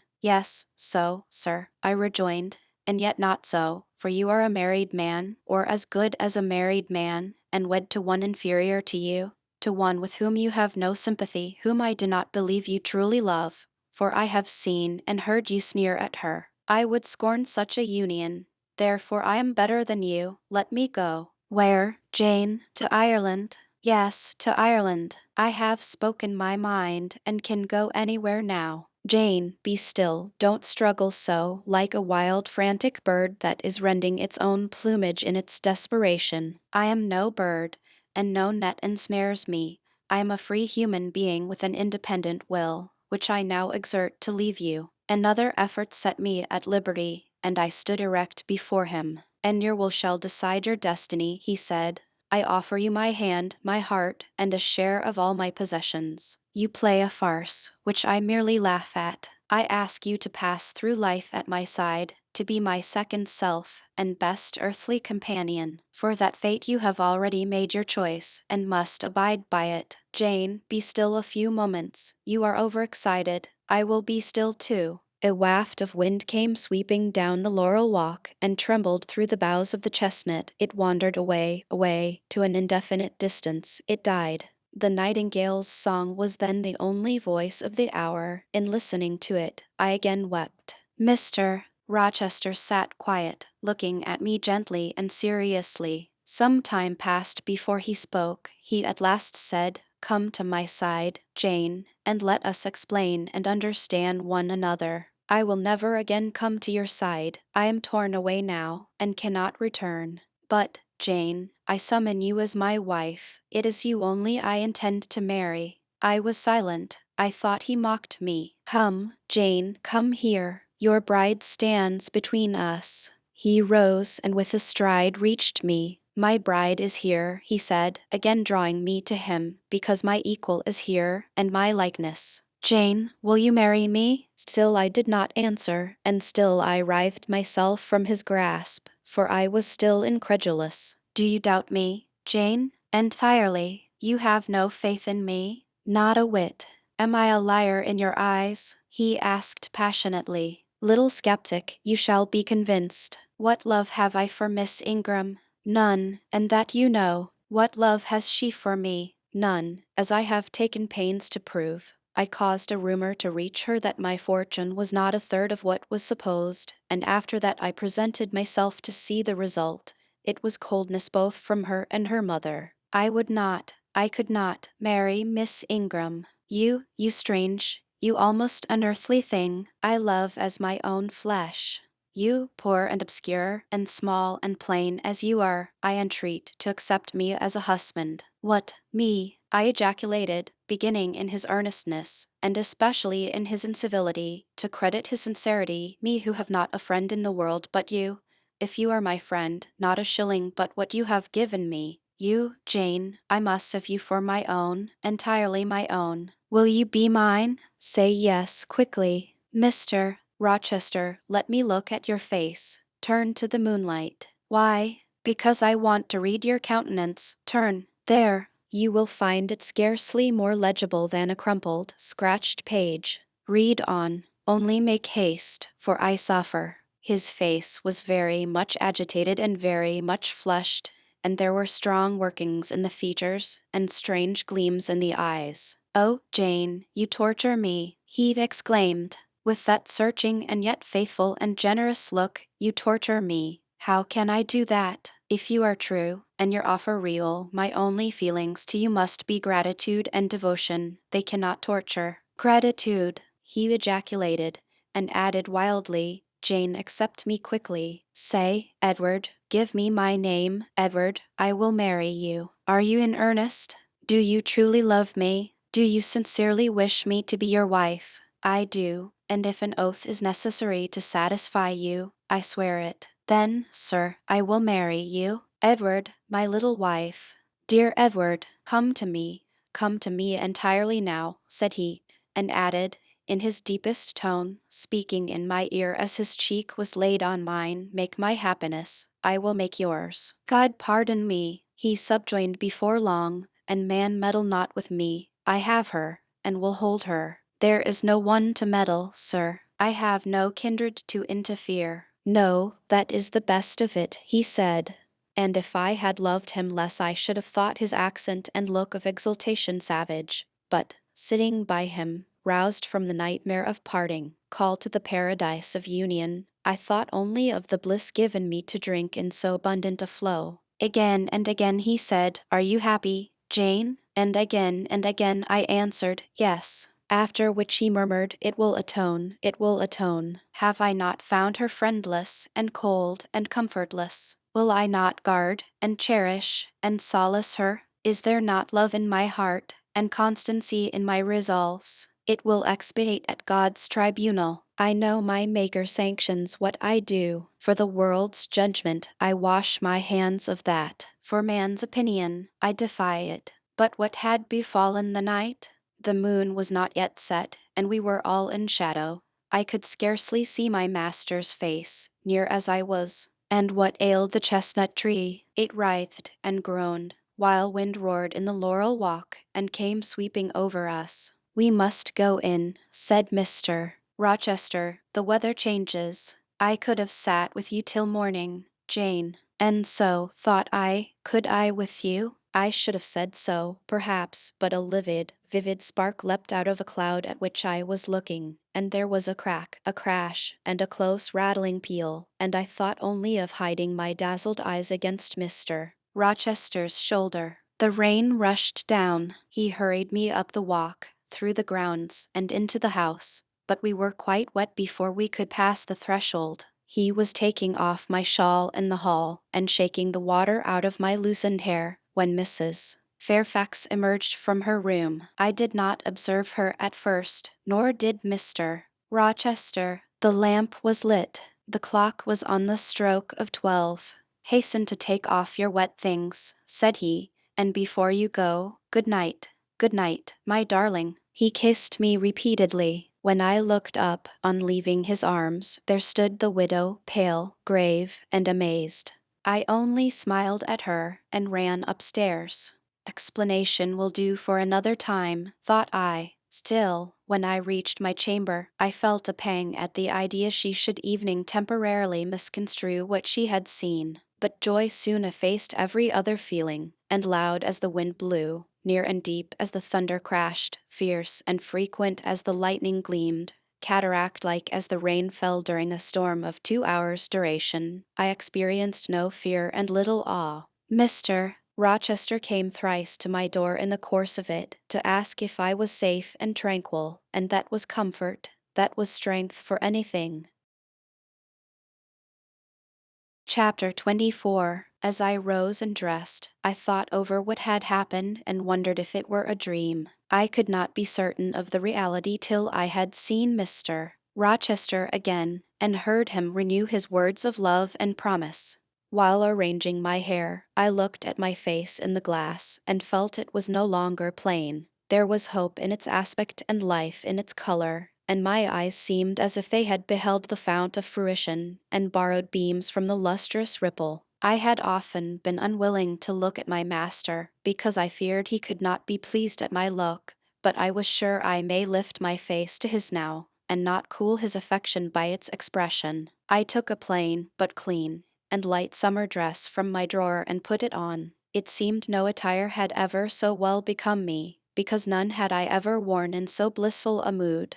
I was not surprised, when I ran down into the hall, to see that a brilliant June morning had succeeded to the tempest of the night, and to feel, through the open glass door, the breathing of a fresh and fragrant breeze. Nature must be gladsome when I was so happy. A beggar woman and her little boy, pale, ragged objects both, were coming up the walk, and I ran down and gave them all the money I happened to have in my purse, some 3 or 4 shillings. Good or bad, they must partake of my jubilee. The rooks cawed, and blither-birds sang, but nothing was so merry or so musical as my own rejoicing heart. Mrs. Fairfax surprised me by looking out of the window with a sad countenance, and saying gravely, "Miss Eyre, will you come to breakfast?" During the meal she was quiet and cool, but I could not undeceive her then. I must wait for my master to give explanations, and so must she. I ate what I could, and then I hastened upstairs. I met Ada leaving the schoolroom. "Where are you going?"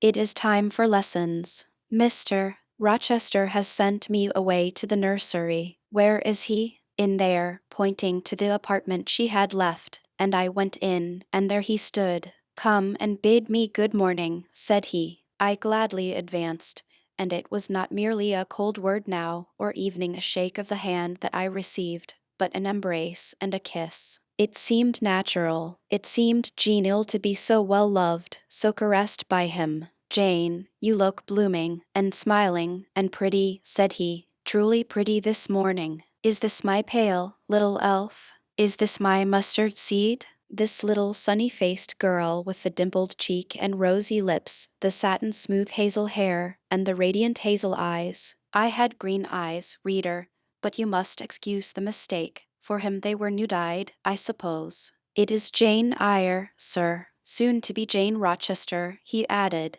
"In 4 weeks, Janet, not a day more. Do you hear that?" I did, and I could not quite comprehend it. It made me giddy. The feeling the announcement sent through me was something stronger than was consistent with joy, something that smote and stunned. It was, I think, almost fear. You blushed, and now you are white. Jane, what is that for? Because you gave me a new name, Jane Rochester, and it seems so strange. Yes, Mrs. Rochester, said he. Young Mrs. Rochester, Fairfax Rochester's girl bride. It can never be, sir. It does not sound likely. Human beings never enjoy complete happiness in this world. I was not born for a different destiny to the rest of my species. To imagine such a lot befalling me is a fairy tale, a daydream, which I can and will realize. I shall begin today. This morning I wrote to my banker in London to send me certain jewels he has in his keeping, heirlooms for the ladies of Thornfield. In a day or two I hope to pour them into your lap, for every privilege, every attention shall be yours that I would accord a peer's daughter, if about to marry her. Oh, sir, never rain jewels. I don't like to hear them spoken of. Jewels for Jane Eyre sounds unnatural and strange. I would rather not of them. I will myself put the diamond chain round your neck, and the circlet on your forehead, which it will become, for nature, at least, has stamped her patent of nobility on this brow, Jane, and I will clasp the bracelets on these fine wrists, and load these fairy-like fingers with rings. No, no, sir, think of other subjects, and speak of other things, and in another strain. Don't address me as if I were a beauty. I am your plain, quackerish governess. You are a beauty in my eyes, and a beauty just after the desire of my heart, delicate and aerial, puny and insignificant. You mean. You are dreaming, sir, or you are sneering.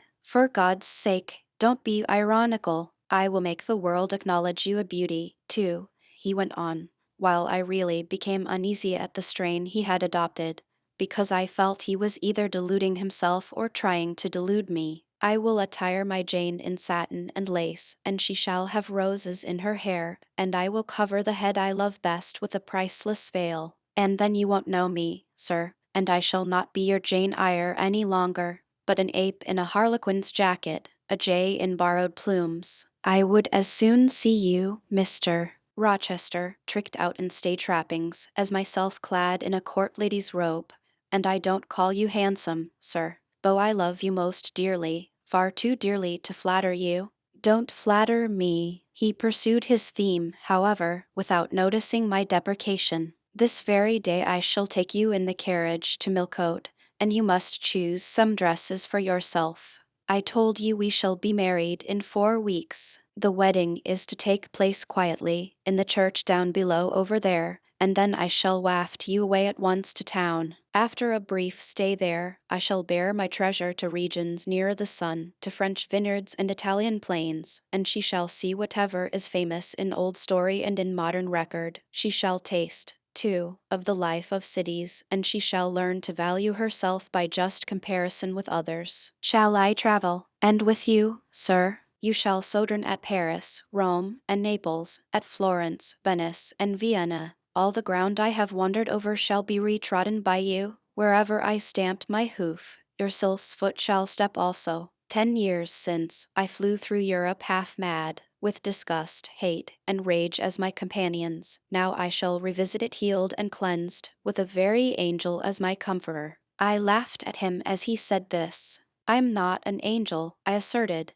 and I will not be one till I die. I will be myself. Mr. Rochester, you must neither expect nor exact anything celestial of me, for you will not get it, any more than I shall get it of you, which I do not at all anticipate. What do you anticipate of me? For a little while you will perhaps be as you are now, a very little while, and then you will turn cool, and then you will be capricious, and then you will be stern, and I shall have much ado to please you. But when you get well used to me, you will perhaps like me again, like me, I say, not love me. I suppose your love will effervesce in 6 months, or less. I have observed in books written by men that period assigned as the farthest to which a husband's ardor extends. Yet, after all, as a friend and companion, I hope never to become quite distasteful to my dear master. Distasteful, and like you again. I think I shall like you again, and yet again, and I will make you confess I do not only like, but love you, with truth, fervor, constancy. Yet are you not capricious, sir? To women who please me only by their faces, I am the very devil when I find out they have neither souls nor hearts, when they open to me a perspective of flatness, triviality, and perhaps imbecility, coarseness, and ill temper, but to the clear eye and eloquent tongue, to the soul made of fire, and the character that bends but does not break, at once supple and stable, tractable and consistent, I am ever tender and true. Had you ever experience of such a character, sir? Did you ever love such an one?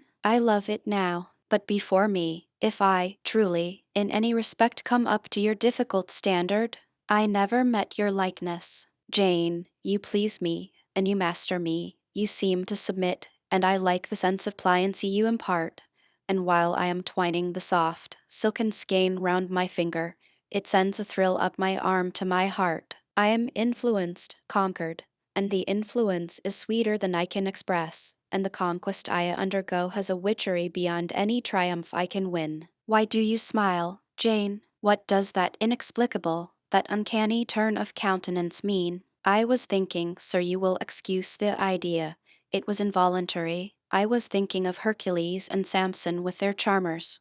You little elfish. Hush, sir, you don't talk very wisely just now, any more than those gentlemen acted very wisely. However, had they been married, they would no doubt by their severity as husbands have made up for their softness as suitors, and so will you, I fear. I wonder how you will answer me a year therefore. Should I ask a favor it does not suit your convenience or pleasure to grant. Ask me something now, Janet, the least thing. I desire to be entreated. Truly I will, sir. I have my petition all ready. Speak, but if you look up and smile with that countenance, I shall swear concession before I know to what, and that will make a fool of me. Not at all, sir. I ask only this. Don't send for the jewels, and don't crown me with roses. You may as well put a border of gold lace round that plain pocket handkerchief you have there. I may as well gild refined gold. I know it. Your request is granted then, for the time. I will remand the order I dispatched to my banker. But you have not yet asked for anything. You have prayed a gift to be withdrawn. Try again. Well then, sir, have the goodness to gratify my curiosity, which is much piqued on one point. He looked disturbed. What? He said hastily. Curiosity is a dangerous petition. It is well I have not taken a vow to accord every request. But there can be no danger in complying with this, sir. Utter it, Jane, but I wish that instead of a mere inquiry into, perhaps, a secret, it was a wish for half my estate. Now, King Ahasuerus, what do I want with half your estate? Do you think I am a Jew usurer, seeking good investment in land? I would much rather have all your confidence. You will not exclude me from your confidence if you admit me to your heart. You are welcome to all my confidence that is worth having, Jane, but for God's sake, don't desire a useless burden. Don't long for poison. Don't turn out a downright Eve on my hands. Why not, sir? You have just been telling me how much you like to be conquered, and how pleasant over-persuasion is to you. Don't you think I had better take advantage of the confession, and begin and coax and entreat, evening cry and be sulky if necessary, for the sake of a mere essay of my power? I dare you to any such experiment. Encroach, presume, and the game is up. Is it, sir? You soon give in. How stern you look now. Your eyebrows have become as thick as my finger, and your forehead resembles what, in some very astonishing poetry, I once saw styled a blue-piled thunderloft. That will be your married look, sir, I suppose? If that will be your married look, I, as a Christian, will soon give up the notion of consorting with a mere sprite or salamander. But what had you to ask, thing? Out with it? There, you are less than civil now, and I like rudeness a great deal better than flattery. I had rather be a thing than an angel. This is what I have to ask. Why did you take such pains to make me believe you wished to marry Miss Ingram? Is that all? Thank God it is no worse. And now he unknit his black brows, looked down, smiling at me, and stroked my hair, as if well pleased at seeing a danger averted. I think I may confess, he continued, evening, although I should make you a little indignant, Jane, and I have seen what a fire spirit you can be when you are indignant. You glowed in the cool moonlight last night, when you mutinied against fate, and claimed your rank as my equal. Janet, by the by, it was you who made me the offer. Of course I did, but to the point if you please, sir. Miss Ingram? Well, I feigned courtship of Miss Ingram, because I wished to render you as madly in love with me as I was with you, and I knew jealousy would be the best ally I could call in for the furtherance of that end. Excellent. Now you are small, not one whit bigger than the end of my little finger. It was a burning shame and a scandalous disgrace to act in that way. Did you think nothing of Miss Ingram's feelings, sir? Her feelings are concentrated in one, pride, and that needs humbling. Were you jealous, Jane? Never mind, Mr. Rochester, it is in no way interesting to you to know that. Answer me truly once more. Do you think Miss Ingram will not suffer from your dishonest coquetry? Won't she feel forsaken and deserted? Impossible. When I told you how she, on the contrary, deserted me, the idea of my insolvency cooled, or rather extinguished, her flame in a moment. You have a curious, designing mind, Mr. Rochester. I am afraid your principles on some points are eccentric. My principles were never trained, Jane. They may have grown a little awry for want of attention. Once again, seriously, may I enjoy the great good that has been vouchsafed to me, without fearing that any one else is suffering the bitter pain I myself felt a while ago. That you may, my good little girl. There is not another being in the world has the same pure love for me as yourself, for I lay that pleasant unction to my soul, Jane, a belief in your affection. I turned my lips to the hand that lay on my shoulder. I loved him very much, more than I could trust myself to say, more than words had power to express. Ask something more, he said soon. It is my delight to be entreated and to yield. I was again ready with my request. Communicate your intentions to Mrs. Fairfax, sir. She saw me with you last night in the hall, and she was shocked. Give her some explanation before I see her again. It pains me to be misjudged by so good a woman. Go to your room, and put on your bonnet, he replied. I mean you to accompany me to Millcote this morning, and while you prepare for the drive, I will enlighten the old lady's understanding. Did she think, Janet, you had given the world for love, and considered it well lost? I believe she thought I had forgotten my station, and yours, sir. Station. Your station is in my heart, and on the necks of those who would insult you, now or hereafter. Though, I was soon dressed, and when I heard Mr. Rochester quit Mrs. Fairfax's parlor, I hurried down to it. The old lady had been reading her morning portion of Scripture, the lesson for the day. Her Bible lay open before her, and her spectacles were upon it. Her occupation, suspended by Mr. Rochester's announcement, seemed now forgotten. Her eyes, fixed on the blank wall opposite, expressed the surprise of a quiet mind stirred by unwonted tidings. Seeing me, she roused herself. She made a sort of effort to smile, and framed a few words of congratulation, but the smile expired, and the sentence was abandoned unfinished. She put up her spectacles, shut the Bible, and pushed her chair back from the table. I feel so astonished, she began. I hardly know what to say to you, Miss Eyre. I have surely not been dreaming, have I? Sometimes I half fall asleep when I am sitting alone and fancy things that have never happened. It has seemed to me more than once when I have been in a doze, that my dear husband, who died 15 years since, has come in and sat down beside me, and that I have even heard him call me by my name, Alice, as he used to do. Now, can you tell me whether it is actually true that Mr. Rochester has asked you to marry him? Don't laugh at me, but I really thought he came in here 5 minutes ago and said that in a month you would be his wife. He has said the same thing to me, I replied. He has. Do you believe him? Have you accepted him? Yes. She looked at me bewildered. I could never have thought it. He is a proud man. All the Rochesters were proud, and his father, at least, liked money. He, too, has always been called careful. He means to marry you, he tells me so. She surveyed my whole person. In her eyes I read that they had there found no charm powerful enough to solve the enigma. It passes me, she continued, but no doubt it is true since you say so. How it will answer, I cannot tell. I really don't know. Equality of position and fortune is often advisable in such cases, and there are 20 years of difference in your ages. He may almost be your father. No, truly, Mrs. Fairfax, exclaimed I, nettled. He is nothing like my father. No one who saw us together would suppose it for an instant. Mr. Rochester looks as young, and is as young, as some men at 25. Is it really for love he is going to marry you? She asked.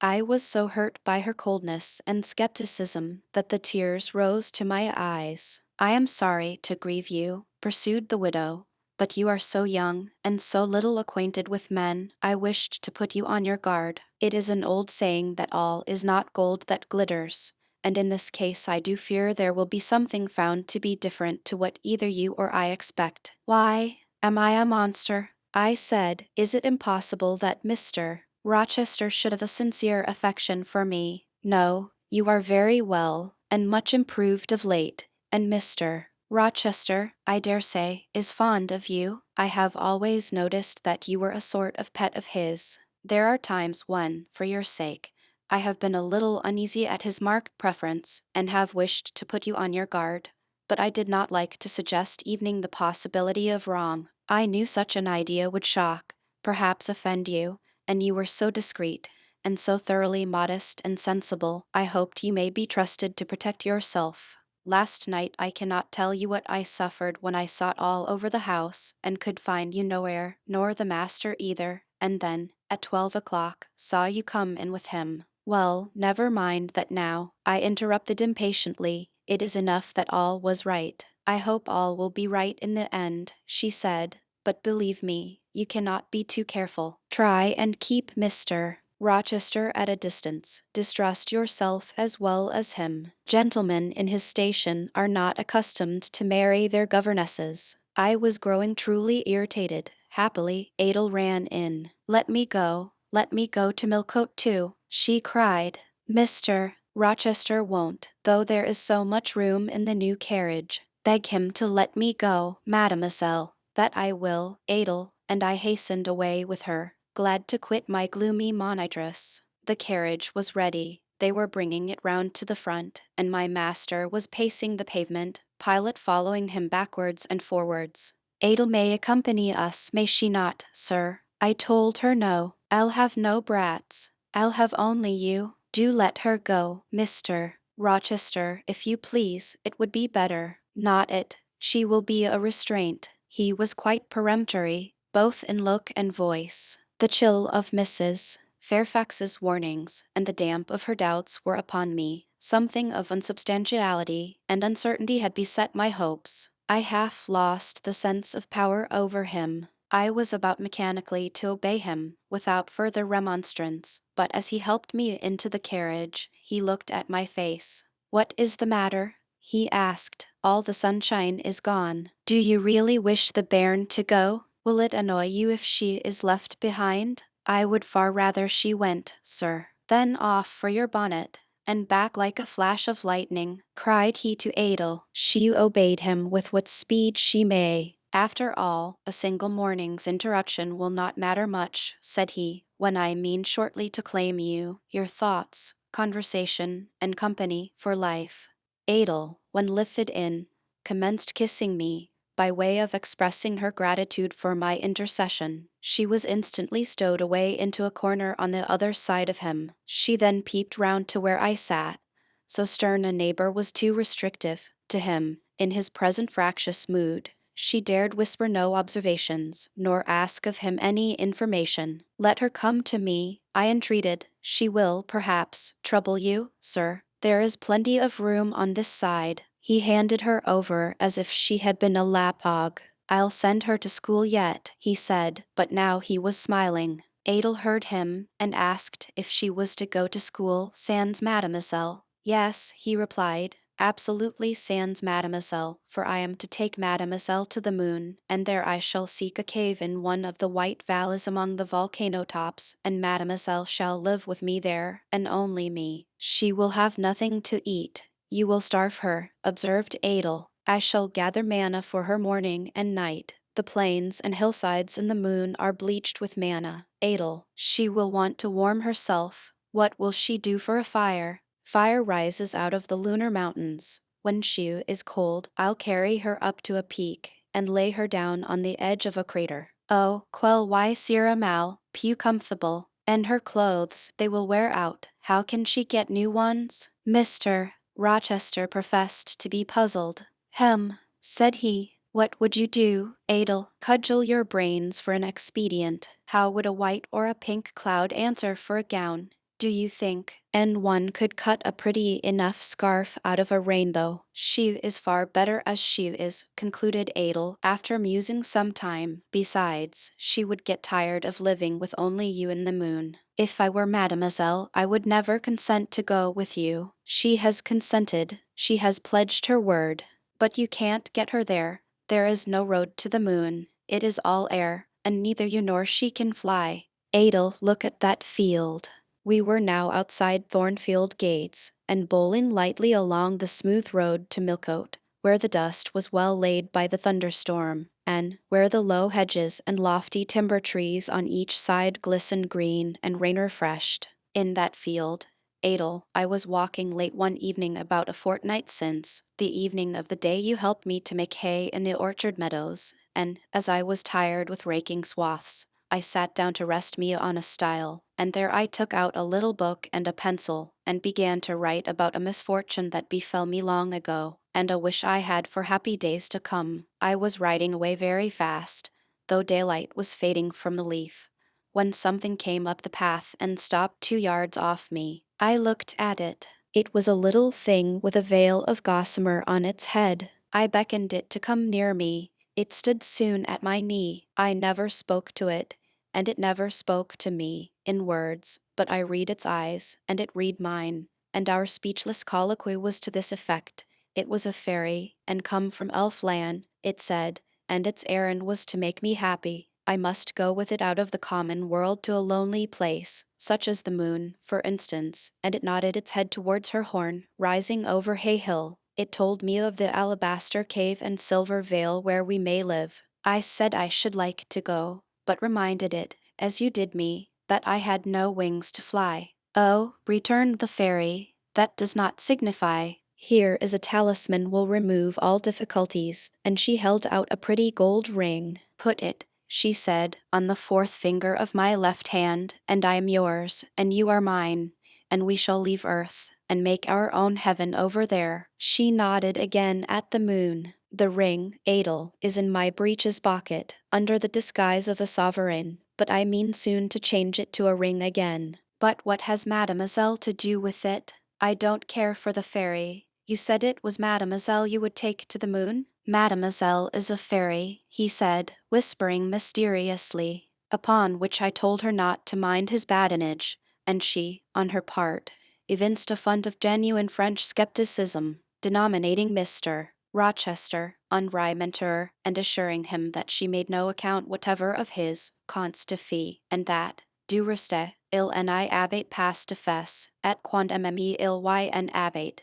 She was sure they would never appear to him, nor ever give him rings, or offer to live with him in the moon. The hour spent at Millcote was a somewhat harassing one to me. Mr. Rochester obliged me to go to a certain silk warehouse. There I was ordered to choose half a dozen dresses. I hated the business. I begged leave to defer it. No, it should be gone through with now. By dint of entreaties expressed in energetic whispers, I reduced the half-dozen to 2. These, however, he vowed he would select himself. With anxiety I watched his eye rove over the gay stores. He fixed on a rich silk of the most brilliant amethyst dye, and a superb pink satin. I told him in a new series of whispers that he may as well buy me a gold gown and a silver bonnet at once. I should certainly never venture to wear his choice. With infinite difficulty, for he was stubborn as a stone, I persuaded him to make an exchange in favor of a sober black satin and pearl gray silk. It may pass for the present, he said, but he would yet see me glittering like a pardera. Glad was I to get him out of the silk warehouse, and then out of a jeweler's shop. The more he bought me, the more my cheek burned with a sense of annoyance and degradation. As we re-entered the carriage, and I sat back feverish and fagged, I remembered what, in the hurry of events, dark and bright, I had wholly forgotten. The letter of my uncle, John Eyre, to Mrs. Reed, his intention to adopt me and make me his legatee.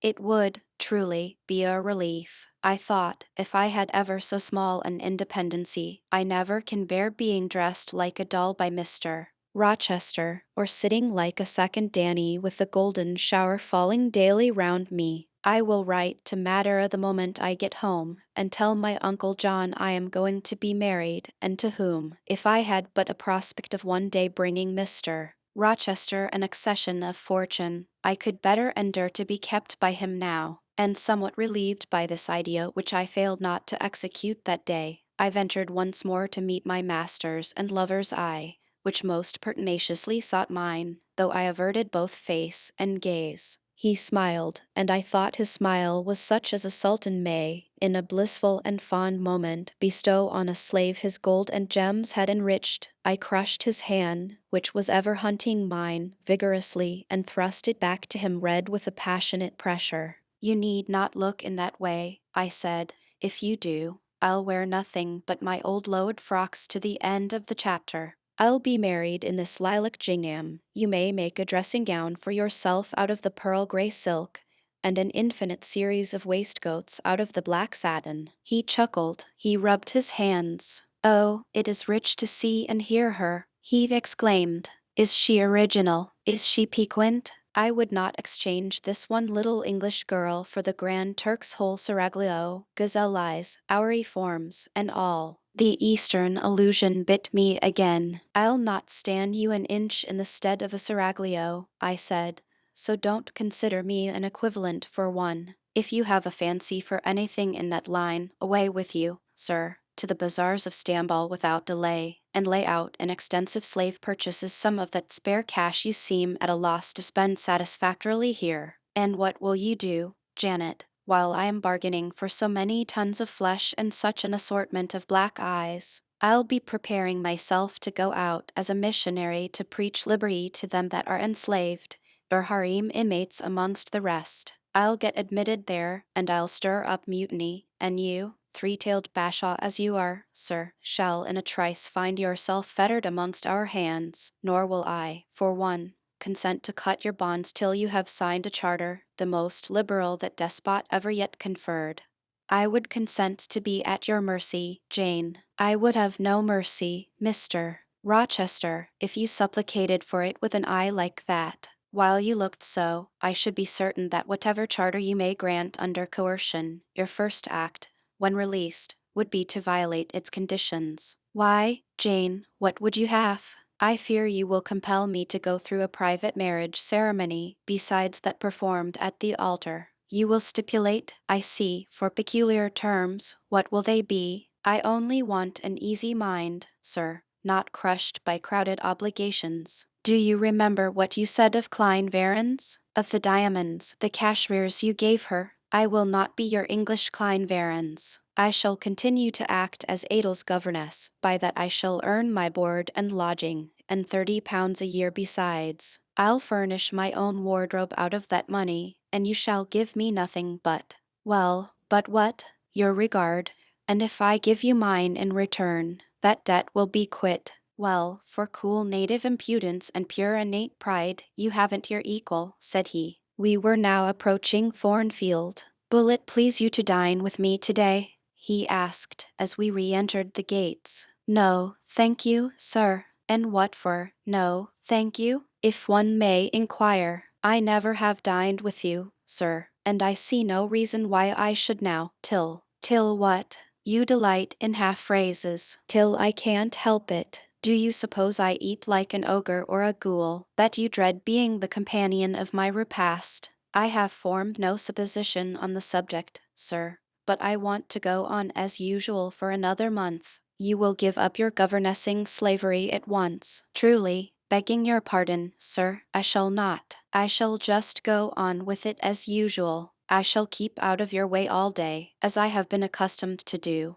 You may send for me in the evening, when you feel disposed to see me, and I'll come then, but at no other time. I want a smoke, Jane, or a pinch of snuff, to comfort me under all this, pour me donner une contenance, as Adel would say, and unfortunately I have neither my cigar case, nor my snuff box. But listen, whisper, it is your time now, little tyrant, but it will be mine soon. And when once I have fairly seized you, to have and to hold, I'll just, figuratively speaking, attach you to a chain like this touching his watch guard. Yes, bonny wee thing, I'll wear you in my bosom, lest my jewel I should tine. He said this as he helped me to alight from the carriage, and while he afterwards lifted out Adel, I entered the house, and made good my retreat upstairs. He duly summoned me to his presence in the evening. I had prepared an occupation for him, for I was determined not to spend the whole time in a TTE conversation. I remembered his fine voice. I knew he liked to sing, good singers generally do. I was no vocalist myself, and, in his fastidious judgment, no musician, either, but I delighted in listening when the performance was good. No sooner had twilight, that hour of romance, began to lower her blue and starry banner over the lattice, than I rose, opened the piano, and entreated him, for the love of heaven, to give me a song. He said I was a capricious witch, and that he would rather sing another time, but I averred that no time was like the present. Did I like his voice? He asked.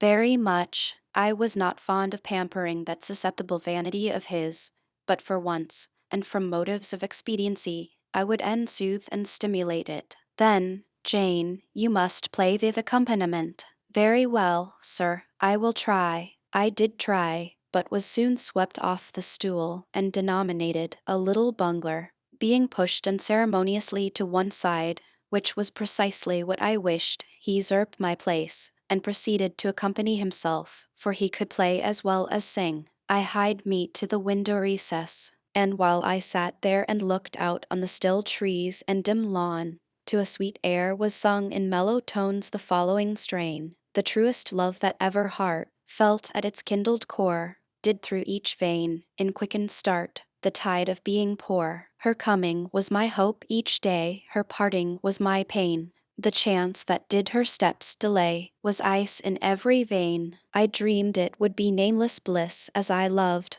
to be, and to this object did I press, as blind as eagerly, but wide as pathless was the space that lay our lives between, and dangerous as the foamy race of ocean surges green, and haunted as a robber bath through wilderness or wood. For May and right, and woe and wrath, between our spirits stood. I dangers dared, I hindrance scorned, I omens did defy. Whatever menaced, harassed, warned, I passed impetuous by. On sped my rainbow, fast as light. I flew as in a dream, for glorious rose upon my sight that child of shower and gleam, still bright on clouds of suffering dim, shines that soft, solemn joy. Nor care I now how dense and grim disasters gather near. I care not in this moment sweet, though all I have rushed o'er should come on pinion, strong and fleet, proclaiming vengeance sore. Though haughty hate should strike me down, right bar approach to me, and grinding may, with furious frown, swear endless enmity. My love has placed her little hand with noble faith in mine, and vowed that wedlock's sacred band our nature shall entwine. My love has sworn, with sealing kiss, with me to live, to die. I have at last my nameless bliss. As I loved am I. He rose and came towards me, and I saw his face all kindled, and his full falcon eye flashing, and tenderness and passion in every lineament. I quailed momentarily, then I rallied. Soft scene, daring demonstration, I would not have, and I stood in peril of both. A weapon of defense must be prepared. I wetted my tongue as he reached me. I asked with asperity whom he was going to marry now. That was a strange question to be put by his darling Jane. Truly, I considered it a very natural and necessary one. He had talked of his future wife dying with him. What did he mean by such a pagan idea? I had no intention of dying with him, he may depend on that. Oh, all he longed, all he prayed for, was that I may live with him. Death was not for such as I. Truly it was. I had as good a right to die when my time came as he had, but I should bide that time, and not be hurried away in a suddy. Would I forgive him for the selfish idea, and prove my pardon by a reconciling kiss? No, I would rather be excused. Here I heard myself apostrophized as a hard little thing, and it was added, any other woman would have been melted to marrow at hearing such stanzas crooned in her praise. I assured him I was naturally hard, very flinty, and that he would often find me so, and that, moreover, I was determined to show him divers rugged points in my character before the ensuing 4 weeks elapsed. He should know fully what sort of a bargain he had made, while there was yet time to rescind it. Would I be quiet and talk rationally? I would be quiet if he liked, and as to talking rationally, I flattered myself I was doing that now. He fretted, pished, and pshawed. Very good, I thought. You may fume and fidget as you please, but this is the best plan to pursue with you, I am certain. I like you more than I can say, but I'll not sink into a bathos of sentiment, and with this needle of repartee I'll keep you from the edge of the gulf too, and, moreover, maintain by its pungent aid that distance between you and myself most conducive to our real mutual advantage. From less to more, I worked him up to considerable irritation. Then, after he had retired, in dudgeon, quite to the other end of the room, I got up, and saying, I wish you good night, sir, in my natural and wonted respectful manner, I slipped out by the side door and got away. The system thus entered on, I pursued during the whole season of probation, and with the best success. He was kept, to be sure, rather cross and crusty, but on the whole I could see he was excellently entertained, and that a lamb-like submission and turtle-dove sensibility, while fostering his despotism more, would have pleased his judgment, satisfied his common sense, and evenings suited his taste less. In other people's presence I was, as formerly, deferential and quiet.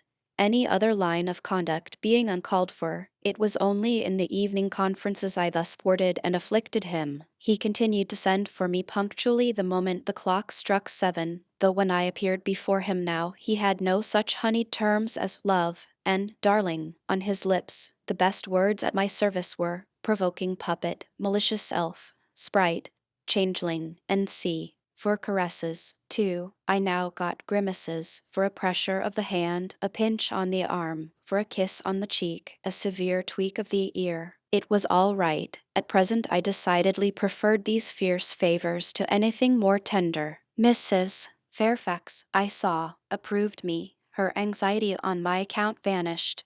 Therefore I was certain I did well. Meantime, Mr. Rochester affirmed I was wearing him to skin and bone, and threatened awful vengeance for my present conduct at some period fast coming. I laughed in my sleeve at his menaces. I can keep you in reasonable check now, I reflected, and I don't doubt to be able to do it hereafter. If one expedient loses its virtue, another must be devised.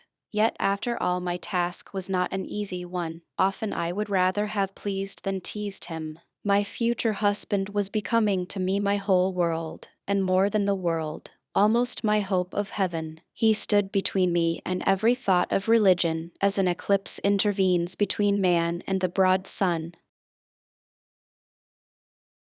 Chapter 25. The month of courtship had wasted. Its very last hours were being numbered.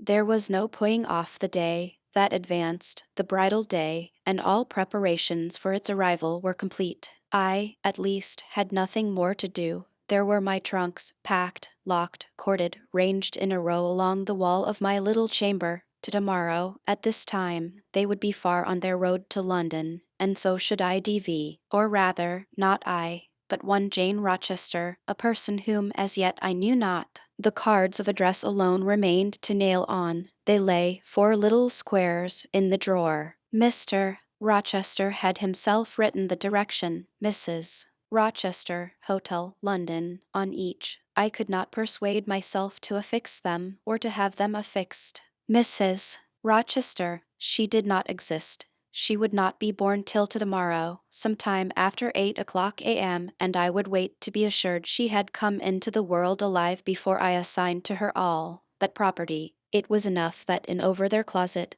opposite my dressing table, garments said to be hers had already displaced my black stuff-flowed frock and straw bonnet, for not to me appertained that suit of wedding raiment, the pearl-colored robe, the vapory veil pendant from the usurped portmanteau. I shut the closet to conceal the strange, wraith-like apparel it contained, which, at this evening hour, 9 o'clock, gave out certainly a most ghostly shimmer through the shadow of my apartment. I will leave you by yourself, white dream, I said. I am feverish. I hear the wind blowing. I will go out of doors and feel it. It was not only the hurry of preparation that made me feverish, not only the anticipation of the great change, the new life which was to commence tomorrow. Both these circumstances had their share, doubtless, in producing that restless, excited mood which hurried me forth at this late hour into the darkening grounds. But a third cause influenced my mind more than they. I had at heart a strange and anxious thought. Something had happened which I could not comprehend. No one knew of or had seen the event but myself. It had taken place the preceding night.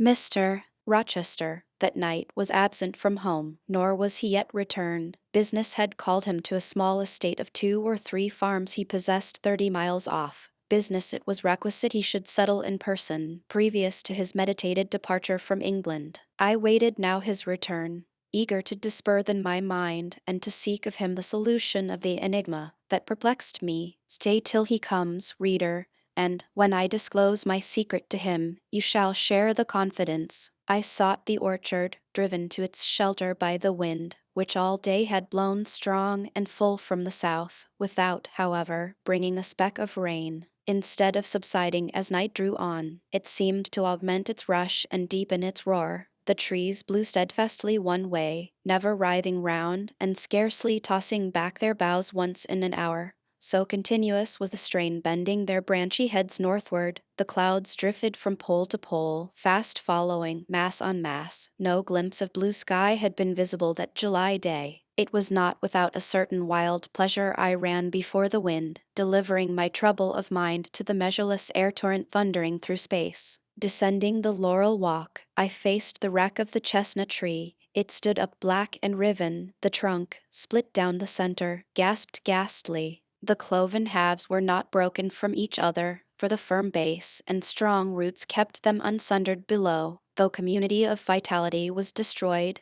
the sap could flow no more. Their great boughs on each side were dead, and next winter's tempests would be sure to fell one or both to earth. As yet, however, they may be said to form one tree, a ruin, but an entire ruin. You did right to hold fast to each other, I said, as if the monster splinters were living things and could hear me. I think, scathed as you look, and charred and scorched, there must be a little sense of life in you yet, rising out of that adhesion at the faithful, honest roots. You will never have green leaves more, never more see birds making nests and singing idyls in your boughs. The time of pleasure and love is over with you, but you are not desolate.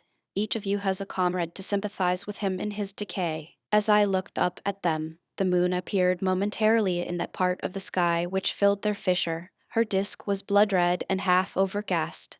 She seemed to throw on me one bewildered, dreary glance, and buried herself again instantly in the deep drift of cloud. The wind fell, for a second, round Thornfield, but far away over wood and water poured a wild, melancholy wail. It was sad to listen to, and I ran off again. Here and there I strayed through the orchard, gathered up the apples with which the grass round the tree roots was thickly strewn. Then I employed myself in dividing the ripe from the unripe.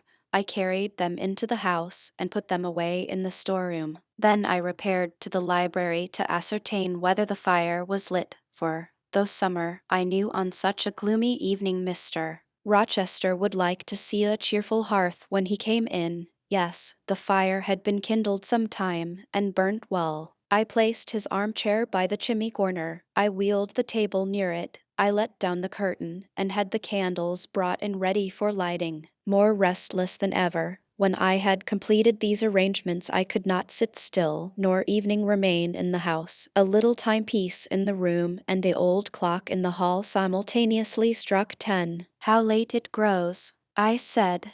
I will run down to the gates. It is moonlight at intervals. I can see a good way on the road. He may be coming now, and to meet him will save some minutes of suspense. The wind roared high in the great trees which embowered the gates, but the road, as far as I could see, to the right hand and the left, was all still and solitary, save for the shadows of clouds crossing it at intervals as the moon looked out.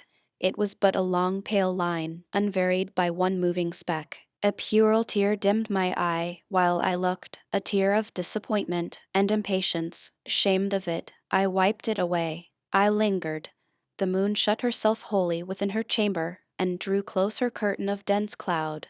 The night grew dark, rain came driving fast on the gale. I wish he would come, I wish he would come, I exclaimed, seized with hypochondriac foreboding. I had expected his arrival before tea. Now it was dark. What could keep him? Had an accident happened? The event of last night again recurred to me. I interpreted it as a warning of disaster. I feared my hopes were too bright to be realized, and I had enjoyed so much bliss lately that I imagined my fortune had passed its meridian and must now decline. Well, I cannot return to the house, I thought. I cannot sit by the fireside while he is abroad in inclement weather. Better tire my limbs than strain my heart. I will go forward and meet him. I set out.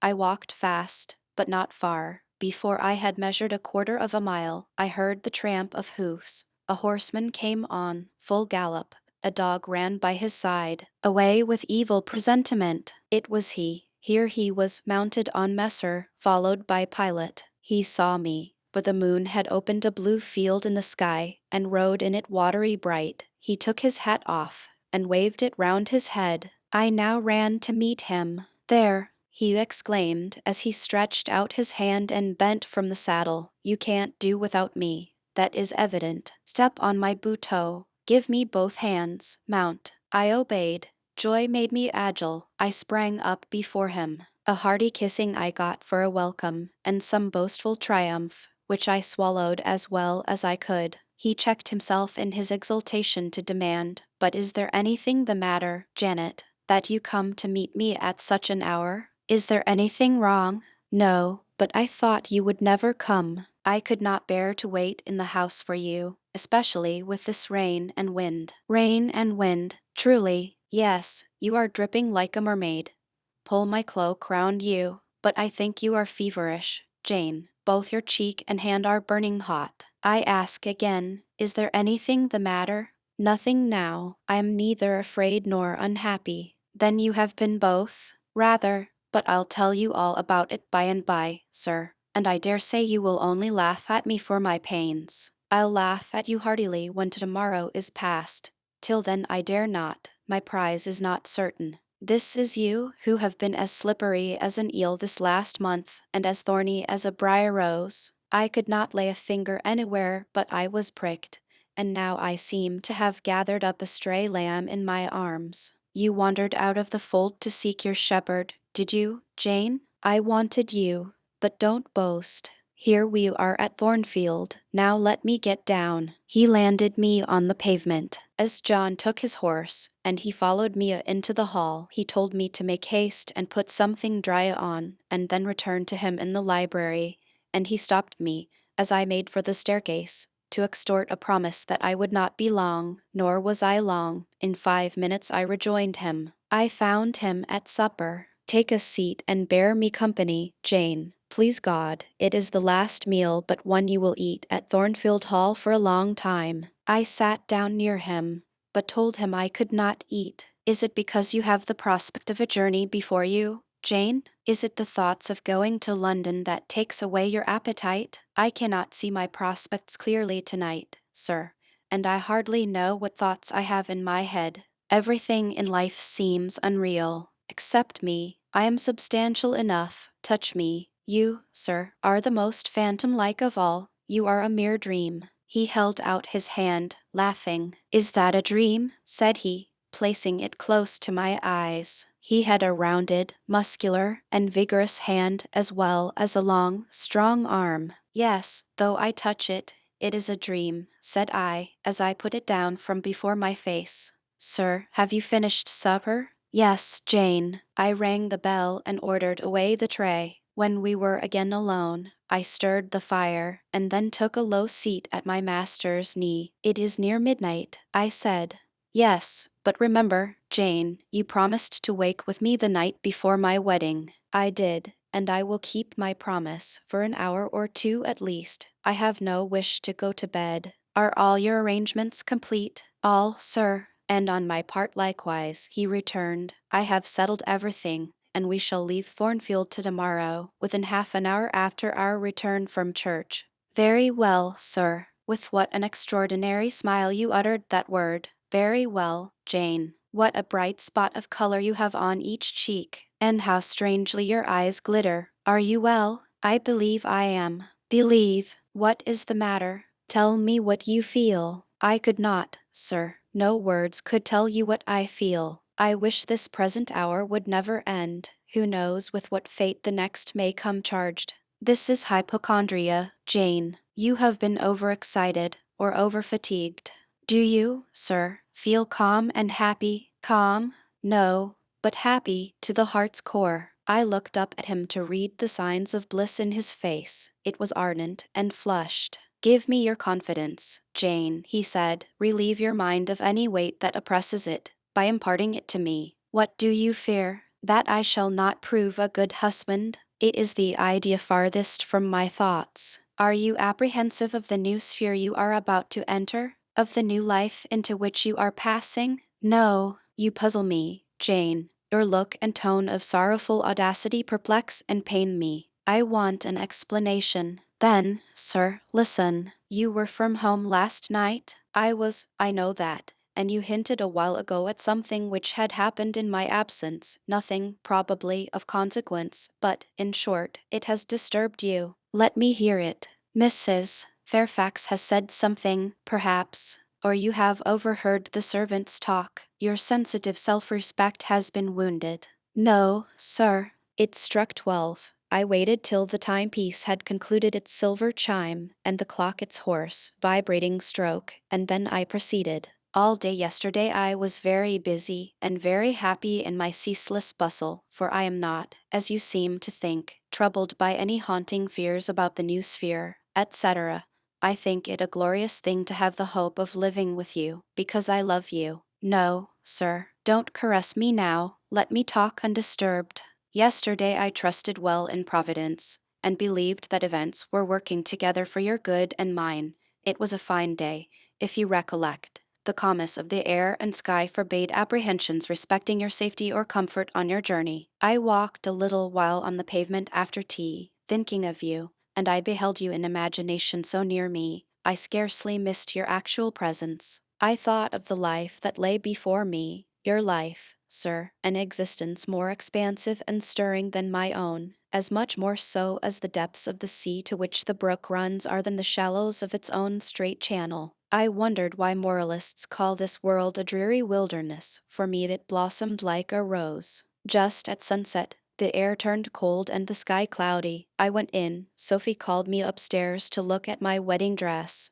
which they had just brought, and under it in the box I found your present, the veil which, in your princely extravagance, you sent for from London, resolved, I suppose, since I would not have jewels, to cheat me into accepting something as costly. I smiled as I unfolded it, and devised how I would tease you about your aristocratic tastes, and your efforts to mask your plebeian bride in the attributes of a peeress. I thought how I would carry down to you the square of unembroidered blonde I had myself prepared as a covering for my low-born head, and ask if that was not good enough for a woman who could bring her husband neither fortune, beauty, nor connections. I saw plainly how you would look, and heard your impetuous republican answers, and your haughty disavowal of any necessity on your part to augment your wealth, or elevate your standing, by marrying either a purse or a coronet. How well you read me, you witch, interposed Mr. Rochester. But what did you find in the veil besides its embroidery? Did you find poison, or a dagger, that you look so mournful now?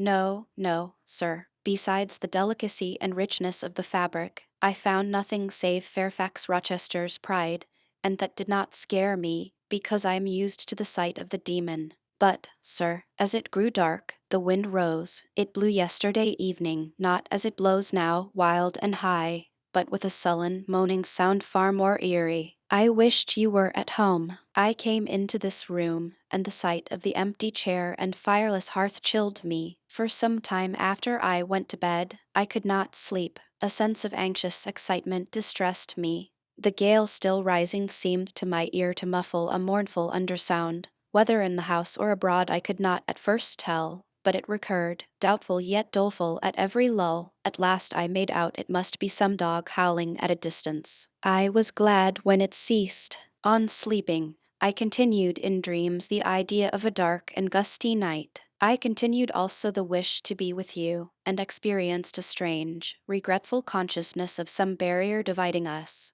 During all my first sleep, I was following the windings of an unknown road. Total obscurity environed me, rain pelted me. I was burdened with the charge of a little child, a very small creature, too young and feeble to walk, and which shivered in my cold arms and wailed piteously in my ear. I thought, sir, that you were on the road a long way before me, and I strained every nerve to overtake you, and made effort on effort to utter your name and entreat you to stop, but my movements were fettered, and my voice still died away inarticulate, while you, I felt, withdrew farther and farther every moment. And these dreams weigh on your spirits now, Jane, when I am close to you? Little nervous subject, forget visionary woe, and think only of real happiness. You say you love me, Janet. Yes, I will not forget that, and you cannot deny it. Those words did not die inarticulate on your lips. I heard them clear and soft, a thought too solemn perhaps, but sweet as music.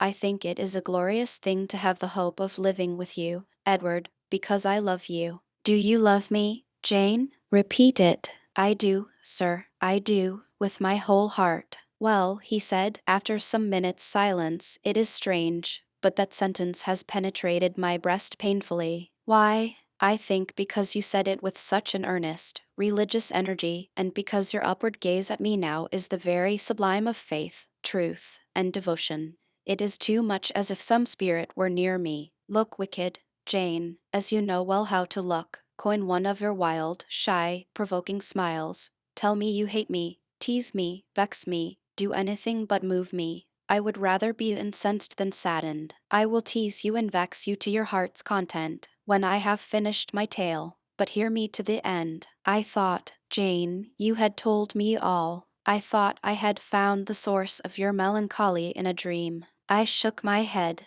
What? Is there more? But I will not believe it to be anything important. I warn you of incredulity beforehand. Go on. The disquietude of his air, the somewhat apprehensive impatience of his manner, surprised me, but I proceeded. I dreamt another dream, sir. That Thornfield Hall was a dreary ruin, the retreat of bats and owls. I thought that of all the stately front nothing remained but a shell-like wall, very high and very fragile-looking. I wandered, on a moonlight night, through the grass-grown enclosure within. Here I stumbled over a marble hearth, and there over a fallen fragment of cornice. Wrapped up in a shawl, I still carried the unknown little child. I may not lay it down anywhere, however tired were my arms, however much its weight impeded my progress. I must retain it. I heard the gallop of a horse at a distance on the road.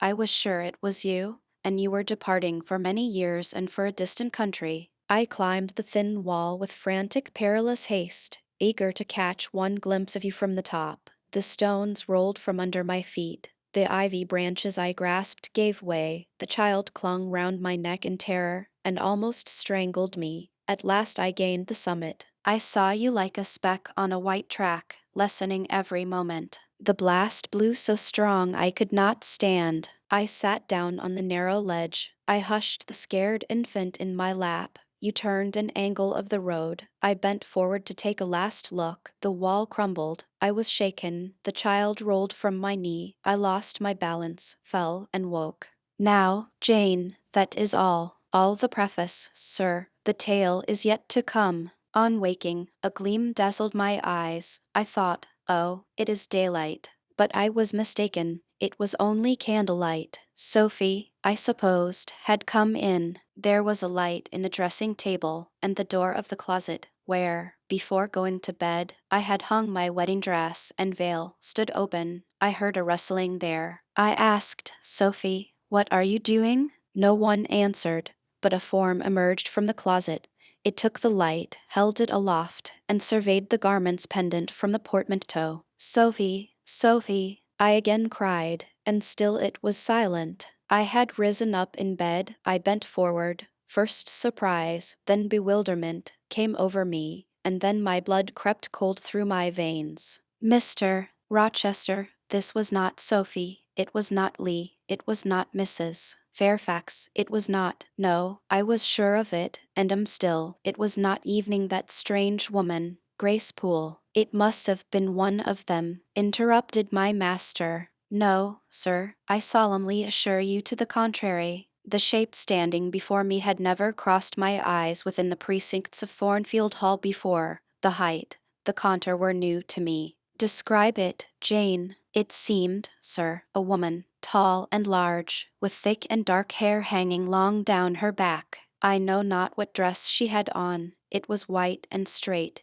but whether gown, sheet, or shroud, I cannot tell. Did you see her face? Not at first, but soon she took my veil from its place. She held it up, gazed at it long, and then she threw it over her own head and turned to the mirror. At that moment I saw the reflection of the visage and features quite distinctly in the dark oblong glass.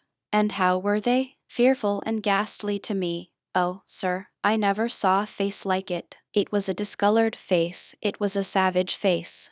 I wish I could forget the roll of the red eyes and the fearful blackened inflation of the lineaments. Ghosts are usually pale, Jane. This, sir, was purple. The lips were swelled and dark, the brow furrowed, the black eyebrows widely raised over the bloodshot eyes. Shall I tell you of what it reminded me? You may. Of the foul German spectre, the vampire. Ah, what did it do, sir? It removed my veil from its gaunt head, rent it in two parts, and flinging both on the floor, trampled on them.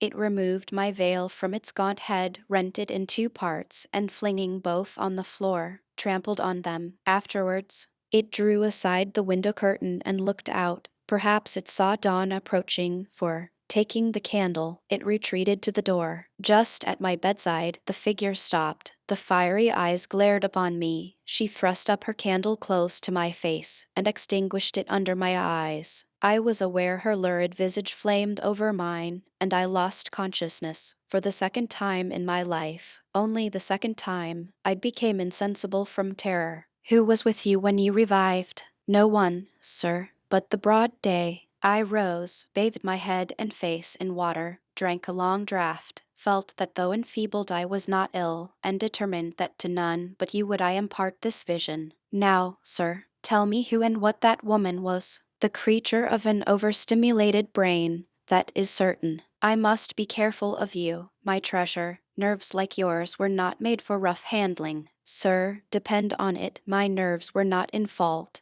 The thing was real. The transaction actually took place. And your previous dreams, were they real too? Is Thornfield Hall a ruin? Am I severed from you by insuperable obstacles? Am I leaving you without a tear, without a kiss, without a word? Not yet. Am I about to do it? Why, the day is already commenced which is to bind us indissolubly, and when we are once united, there shall be no recurrence of these mental terrors. I guarantee that. Mental terrors, sir. I wish I could believe them to be only such. I wish it more now than ever. Since evening you cannot explain to me the mystery of that awful visitant. And since I cannot do it, Jane, it must have been unreal. But, sir, when I said so to myself on rising this morning, and when I looked round the room to gather courage and comfort from the cheerful aspect of each familiar object in full daylight, there, on the carpet, I saw what gave the distinct lie to my hypothesis, the veil, torn from top to bottom in two halves.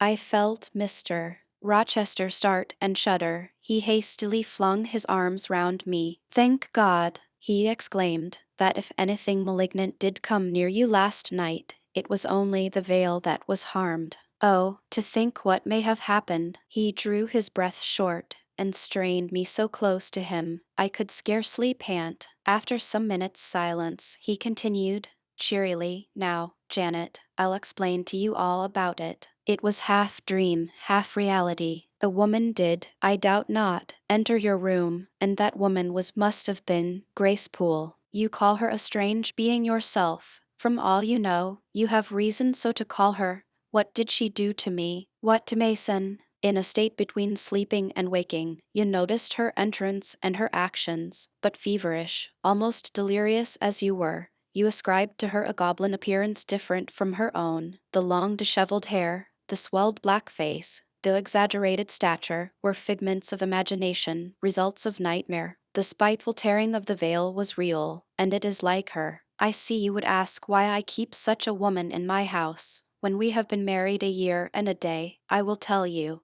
but not now. Are you satisfied, Jane? Do you accept my solution of the mystery?" I reflected, and in truth it appeared to me the only possible one. Satisfied I was not, but to please him I endeavored to appear so relieved. I certainly did feel, so I answered him with a contented smile. And now, as it was long past 1, I prepared to leave him. "Does not Sophie sleep with Adel in the nursery?" he asked, as I lit my candle. "Yes, sir, and there is room enough in Adel's little bed for you. You must share it with her tonight, Jane. It is no wonder that the incident you have related should make you nervous, and I would rather you did not sleep alone. Promise me to go to the nursery." "I shall be very glad to do so, sir, and fasten the door securely on the inside. Wake Sophie when you go upstairs, under pretense of requesting her to rouse you in good time to tomorrow, for you must be dressed and have finished breakfast before 8. And now, no more somber thoughts. Chase dull care away, Janet. Don't you hear to what soft whispers the wind has fallen? And there is no more beating of rain against the window panes. Look here," he lifted up the curtain. "It is a lovely night." It was. Half heaven was pure and stainless. The clouds, now trooping before the wind, which had shifted to the west, were filing off eastward in long, silvered columns. The moon shone peacefully. "Well," said Mr. Rochester, gazing inquiringly into my eyes, "how is my Janet now?" "The night is serene, sir, and so am I. And you will not dream of separation and sorrow tonight, but of happy love and blissful union." This prediction was but half fulfilled. I did not truly dream of sorrow, but as little did I dream of joy, for I never slept at all. With little Adel in my arms, I watched the slumber of childhood, so tranquil, so passionless, so innocent, and waited for the coming day. All my life was awake and astir in my frame, and as soon as the sun rose I rose too. I remember Adel clung to me as I left her. I remember I kissed her as I loosened her little hands from my neck, and I cried over her with strange emotion, and quitted her, because I feared my sobs would break her still sound repose.